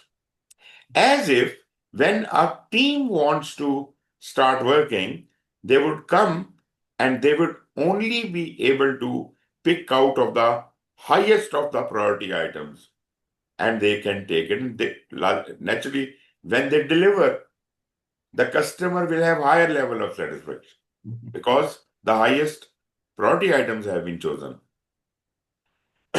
Anyways, even before the product backlogs form, the product owner first conceives the vision of the project, right? Creates the statement or whatever. It starts with the project vision, which is just as comparable to the project charter. Then he starts interacting with the customer and start populating the product backlog. He prioritizes that. In the meanwhile, he can even work with a single team of 10 people. That's it. The performance of these 10 people will be iterative in nature, and just like insects, they will eat up everything. They'll eat up the whole product backlog slowly and steadily. But anyways, it is not that these projects are not only suited for small teams. We could have multiple agile teams working together. And it could be in such a mechanism that Google are running all their operations in agile and their single project is having more than 15,000 workers in it. 15,000 people working in agile on a single project. That means if each team is composed of 10 people, there are 1,500 teams working at any one time on the same project. So this is beautiful because we can produce much better. So for every iteration in Agile, in Scrum, they call it a sprint. An iteration is called a sprint. So they plan whatever the work they have picked up, they plan their work, then they establish their own backlog. For example, they have picked out 10 items from the product backlog. Those items are removed from the product backlog now because they have picked it out. They establish their own backlog and put those 10 items in the sprint backlog. This is what they are going to accomplish in next 2 weeks. They plan for it, they do it, they deliver it. But interestingly, on daily basis, they do conduct a daily stand-up meeting, which is called a daily scrum, which is the team defines to the project manager what we call the sprint master or scrum master or team lead. They define to the project team what we set out to do today, what did we do, and what will we do tomorrow. Right? Maybe they are behind, maybe they are ahead of their schedule, but this update is on a daily basis. Moreover, they also inform the Scrum Master or the team lead what they need to do their work tomorrow, as if he could facilitate and make those resources and coordinations available.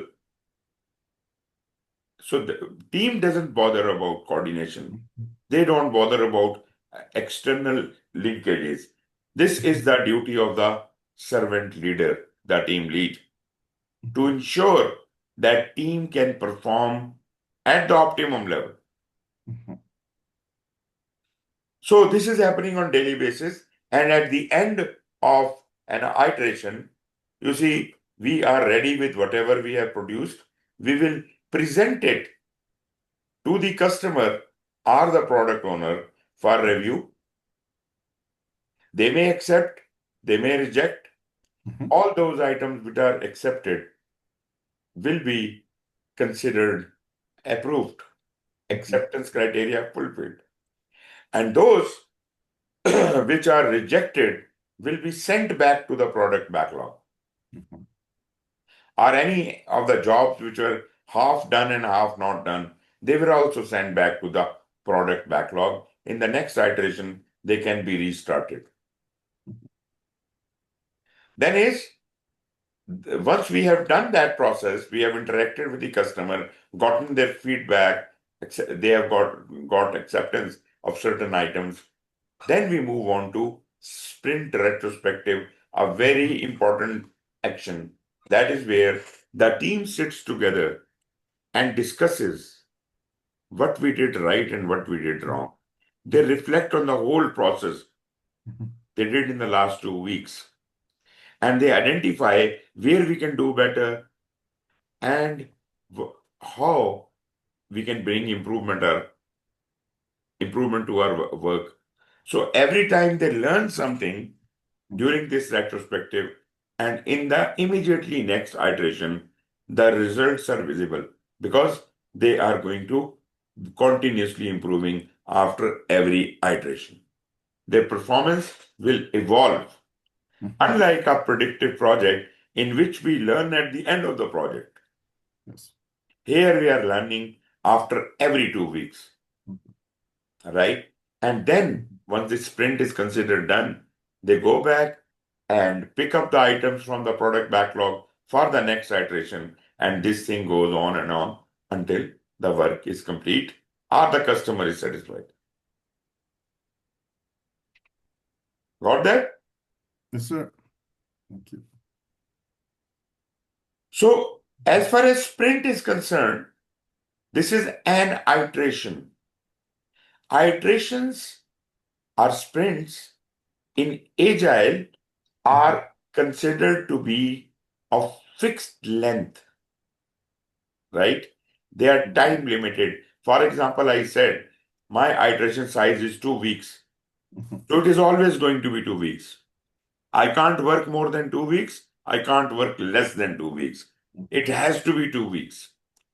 So if you compare it with a predictive project, we don't have a time limit for the project or a phase or something like that. But here we are not bothered about uh, how much time to do. We already know that we will have to work in every iteration for 2 weeks. So we are not time bound. It is not possible that we are short of time or we are in excess of time. That is not my problem at all. So time is not a problem. 1 month of lesson or 2 weeks of lesson, team builds a potentially releasable product. 1 or 2 weeks long mini project, every iteration may be considered as a mini project. During that time, when the iteration is going on, the requirements which we had picked up cannot be changed. That is the only restriction. Only those items which we have picked out to do in these 2 weeks, nobody can change them. They are not allowed to change. Only this much restriction. Scrum, sprint, generic agile iteration. Sprint is equal to iteration. What are the various Scrum team roles? Well, names could be different in different types of methodologies, but generally, the team lead may be called as a Scrum Master in Scrum method. In other methods, they call it Agile lead or team lead or whatever they want to call it. The person who is the boss, who actually deals with the customer and collects the requirements, is called the product owner. It is equivalent to a project sponsor in a predictive project. But he has much more role than any project sponsor. Product owner is involved in the working of project. He deals with the customer all the time. He collects the requirements, he prioritizes them. So this is not very similar role as in the predictive. And third role is the team itself. You call it Scrum team, the development team, or just the team. They are going to be 10 to 12, 8 to 12 people at max. This is a self-organizing team. There are no roles defined by anyone. Team themselves define role for themselves. Who build the product increments? They are responsible for that. Nobody can ask them anything except what they have produced. Now, during this Scrum, we have got various kinds of activities which could be in form of events or ceremonies. Let us see what is it. Backlog, product backlog, improving and refining it. Whose responsibility is it? Product owner. So all the discussions the product owner is going to have with customer will result in improvement and refinement of the product backlog. Sprint planning meeting is the team's job. Sprint team, for every sprint before they started, they conduct a planning meeting. But this is not a unending meeting. The planning meeting could be at most for 2 week work, it is going to be 2 to 4 hours. That's all. Quickly plan things. And daily Scrum, the daily meeting which we have with the Scrum Master is again, it is called a stand-up meeting. We cannot sit down in this meeting. We are supposed to be all standing up. And this meeting generally takes 10 minutes at most. 15 minutes.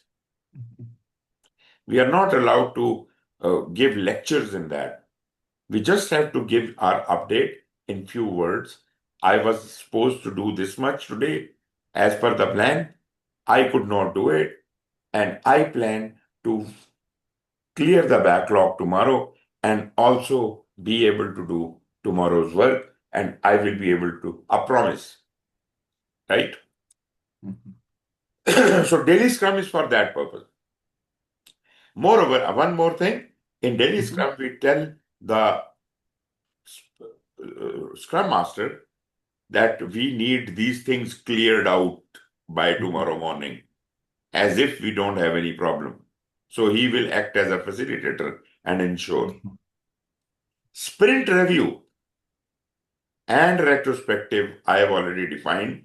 Review is when we present it in front of the customer and they approve or reject it.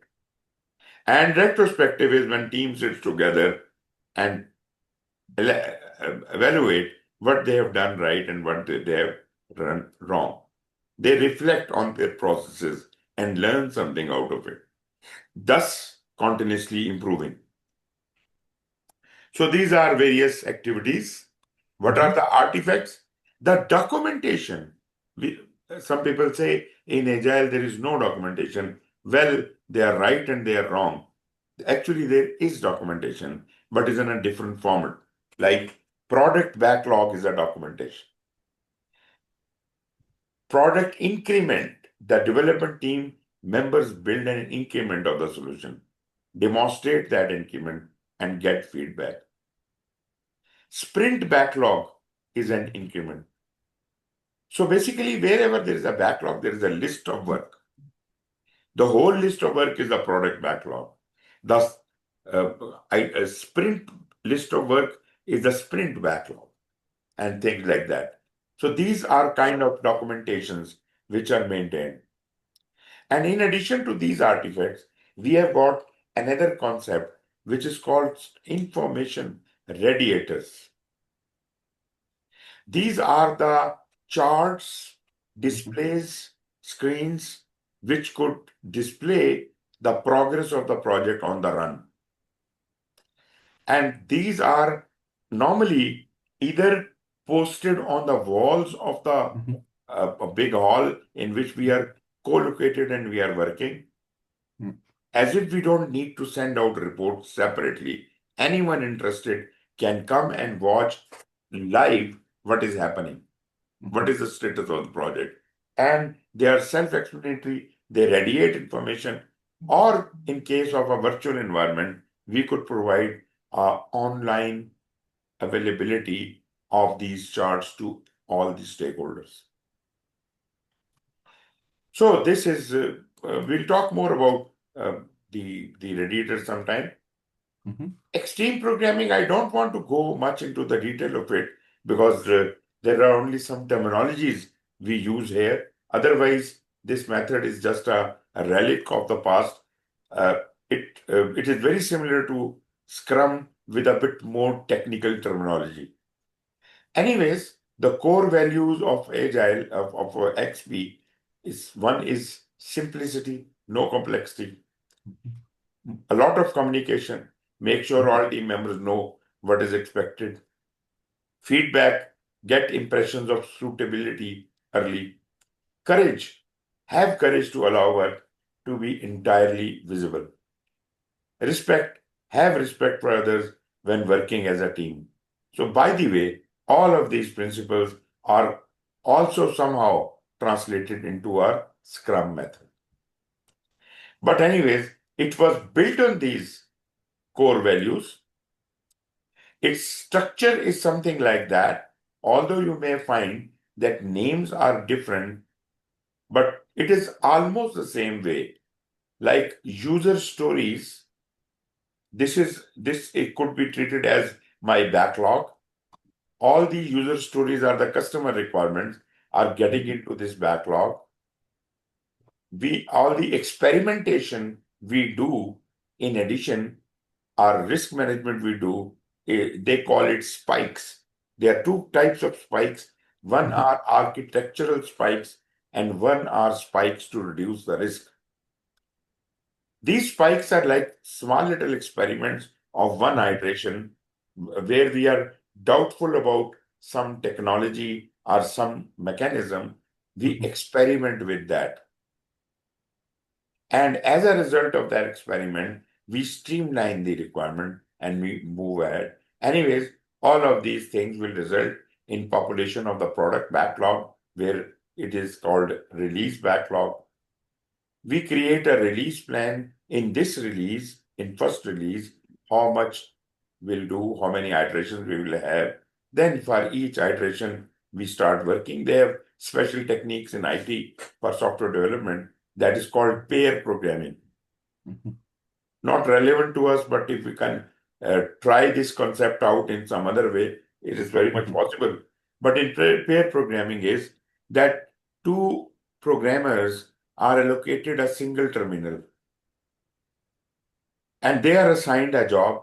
Both think, but at one time, only one person can type, the other person can guide. That means they will join their ideas in this pair programming. If they're working on two separate computers, they won't be talking to each other. They want to do separate work. But when we put them together on one terminal, they will have to talk a lot, and their ideas will merge. Anyways, they will uh, get the approval on small releases, and ultimately the final product could be developed. The roles in extreme programming is like coach. Coach is the scrum master. They call it coach. Then customer is anyways the customer. Programmer is the developer, what we call a developer, team member. Tester is a new role, and in in software, there is a need for this role, because once the developer has developed something, the tester will check it. So this role is an optional kind of a role. We may or may not like to use it, but just for your awareness. Then we have the whole team. Then we have planning games like release planning and iteration planning. And then we have small releases. I'm just listing down the various concepts. Customer tests, collective code ownership means if there is a pair programming going on, uh, both of the members, whether one is operating on computer or not, both are considered the software developers of that portion, not one. Code standards. Team follows consistent coding standards. Sustainable pace. Highest level of productivity is achieved by a team. Metaphor. Now, metaphor is an interesting concept. For example, we do that all the time. You you are trying to explain something to me, but because you understand that I won't understand, you are trying to create a metaphor, and you say, assume you are a person, you are a king of a country, and this thing is happening. And by example and by creating a metaphor, you try to explain that situation to me. This is called a metaphor. And in Agile, that is a very useful way of converting the technical lingo into a simple language, which anyone can understand. So metaphor is for that purpose, but anyways, metaphor could be to clear the vision, to share the vision, to make people understand things. So that is a very good and instrumental tool. Continuous integration, test-driven development, all of these concepts are coming from XP and other agile methods. Refactoring, improving your design of existing code without altering external behavior or adding new functionality. So they call it the refactoring. Simple design, pair programming, all these concepts I have talked about.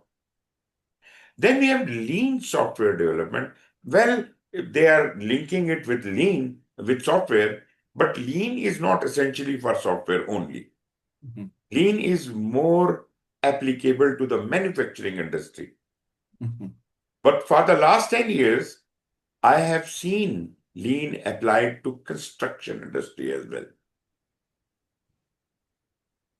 The philosophy of lean is to reduce the waste, all kinds of waste, time waste, money waste, anything. They have indicated 8 different types of waste. This is not an agile method. Basically, this is a method to reduce the waste. And if you reduce waste in every area, your your work will automatically become efficient. Mhm. So that is it. But if you can somehow marry up agile and the concept of lean, then we are fast and furious, right? Due to agile, we are fast, and Mhm. due to lean, we are more accurate and more, kind of perfect. So, anyways, this is a very good combination: lean, Okay. agile approach. Lean core concept is, first of all, lean doesn't talk about doing the work fast. No, that is not their concern. Lean is concerned about there should be absolutely no waste Mhm. of any kind.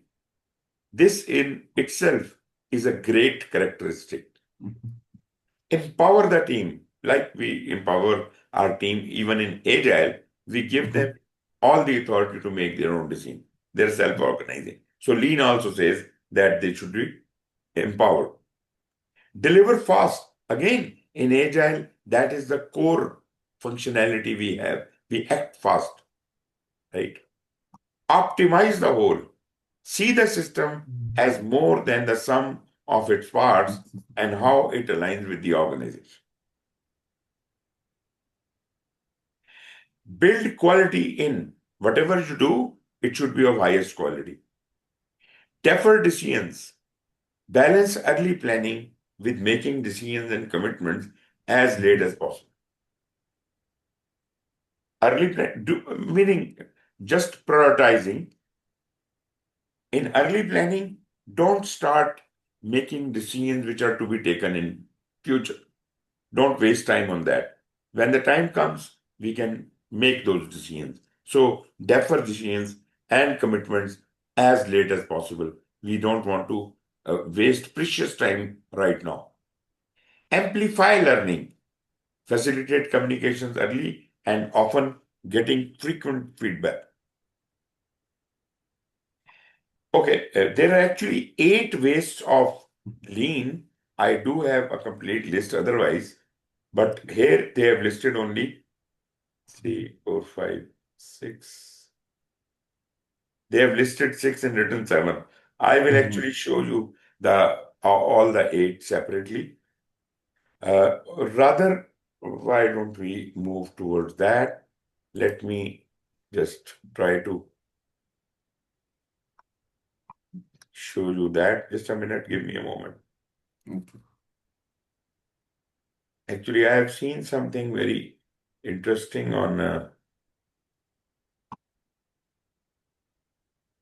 LinkedIn, and I actually Mhm. copied it somewhere.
Okay, I'm sharing this and let's watch that. Tell me if you can see the screen. Yes, yes. Okay, this I found on internet, and Mhm. that is talking about the eight waste. Mm. Now it says stop defects, overproduction, reduce waiting, Mhm. transportation, non-utilized talent, inventory waste, extra inventory you have ordered, motion Mhm. waste, you have to move a lot during your work, Mhm. extra processing, Mm. and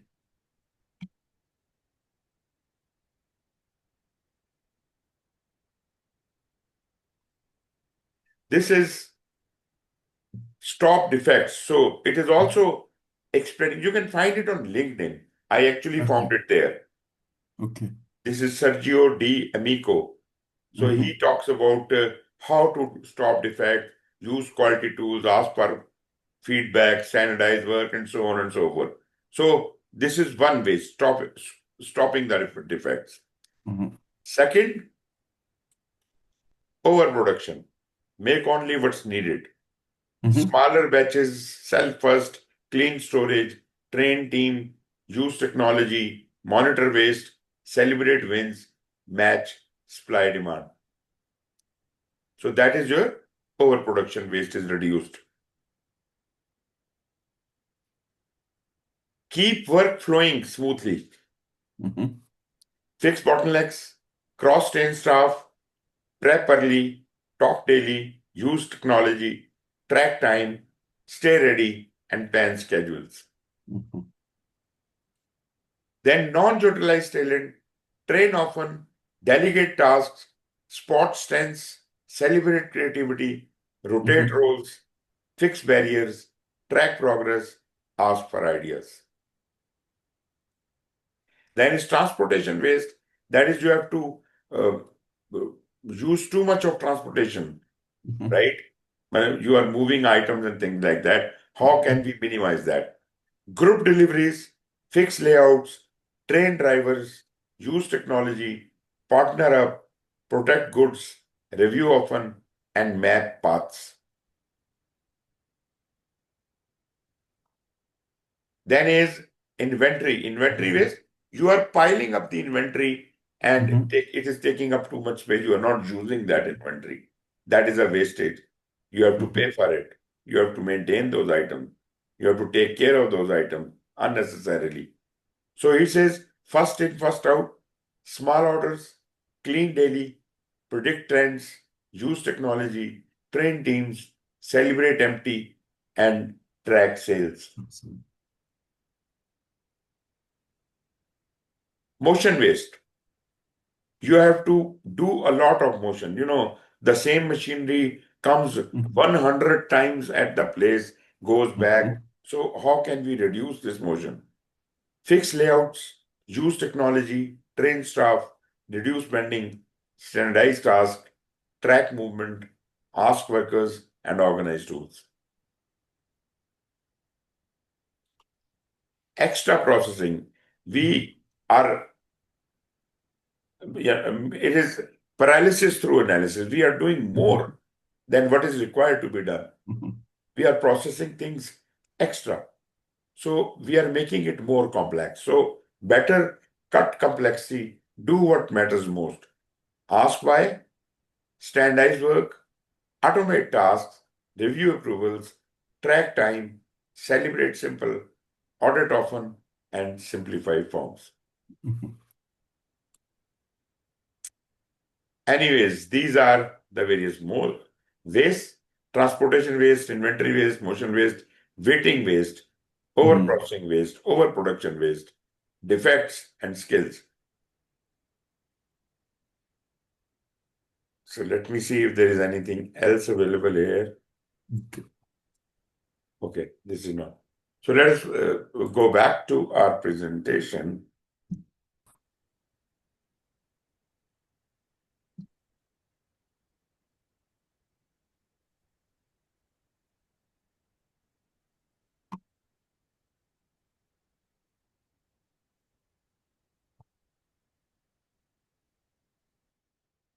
Okay, these were the 7 or 8 ways. Then Kanban, Mm. can you see the screen?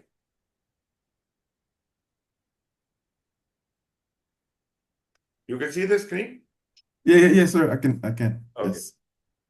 Kanban, the only difference between Kanban and the normal task board, in Agile, we generally have a task board, right? Mm.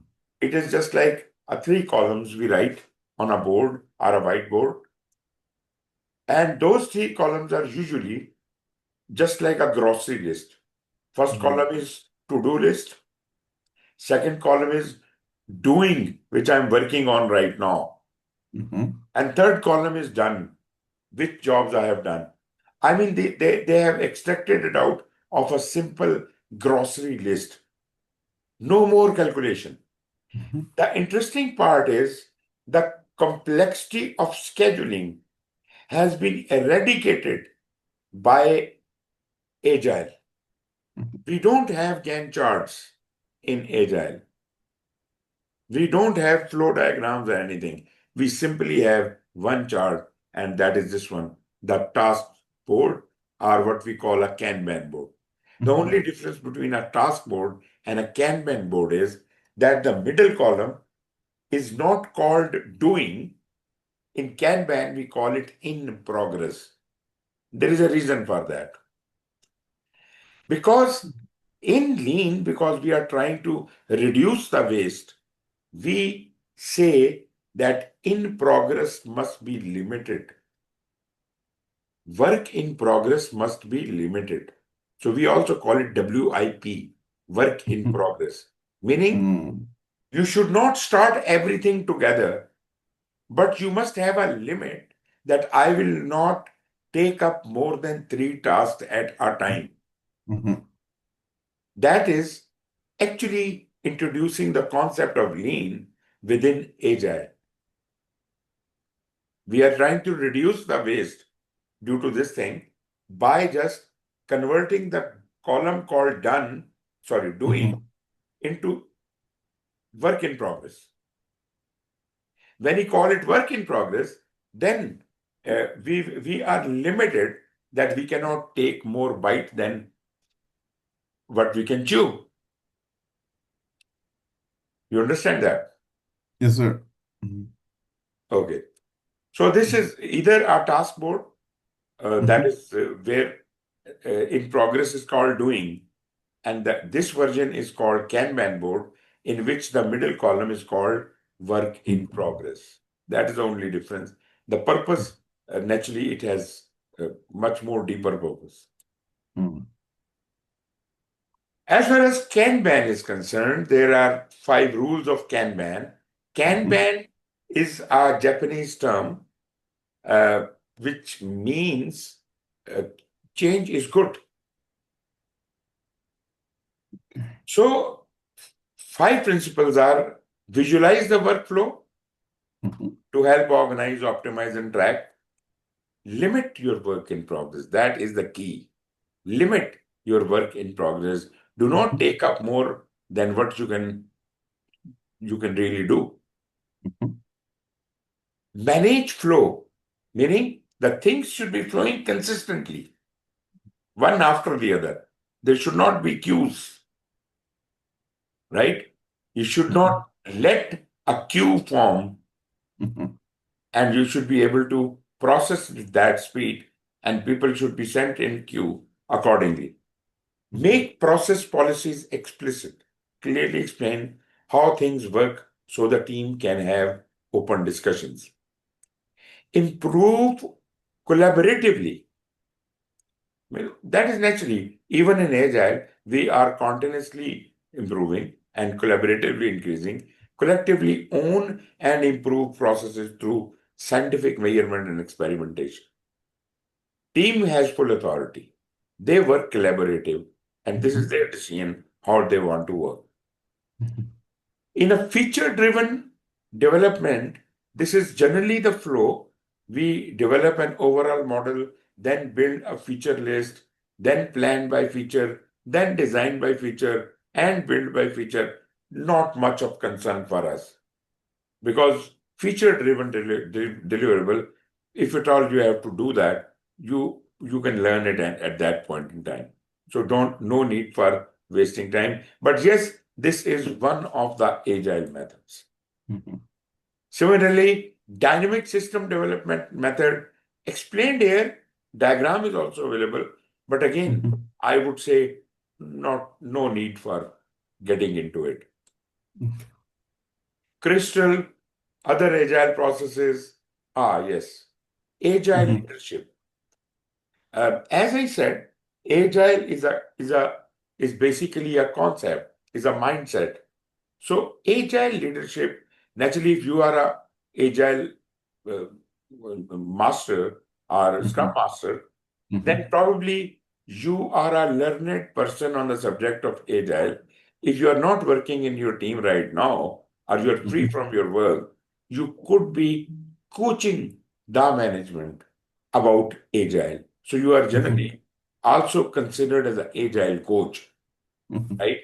So what are you going to teach? You are going to teach the agile mindset, right?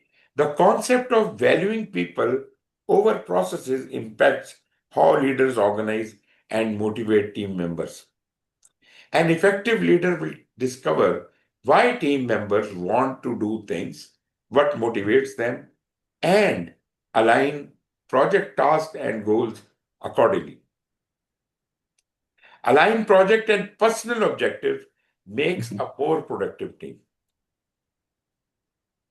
Now, I hope you understand the difference between management and leadership. Management follows a SOP, standard operating procedure, to do their work. They are not very good decision makers. They just follow the SOPs. They do the job, although they are involved in production. So they are able to consistently show progress by producing more and more. They just do the tasks, control them, and achieve speed. Leadership is more humanistic focus. It Mhm. is not on work. The focus is on people and purpose. They are concerned with empowerment and effectiveness. Mhm. They look at targeted things. So project manager is conventionally a leader. He is not doing what usually has been done. He does something new, something Mhm. different. Servant leadership in Agile, all Mhm. leaders are servant leaders. It is mandatory. If you are working in an Agile team, you have to be a servant leader. Your team has to be a self-organizing team, which are good habits and can be adopted even by the predictive projects, but it Mhm. is mandatory. The role of the team lead will always be that of a servant leader.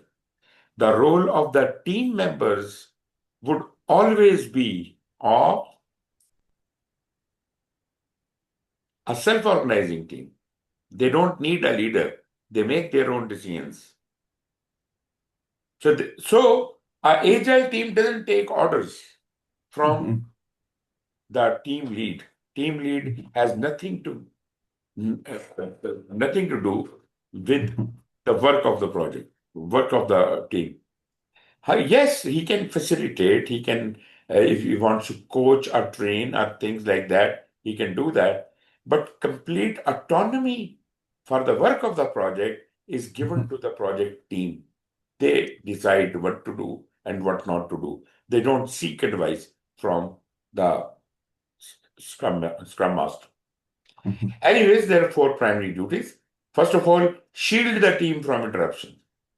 Because team is dedicatedly working on something, we don't Mhm. want them disturbed. So he will shield them, guard them, that they are not misused. Mhm. Remove impediments to progress. Let them do whatever they want. Provide them those facilities and those items well in time, as if their progress is not hindered. Communicate and recommunicate the project vision. Keep reminding them, do you know what we are really working for? What is the vision of this project? That kind of thing. Keep them oriented with the goals of the project. Carry food and water. That means serve. If they need something, he will provide. May it be tea or whatever. Provide the essential resources.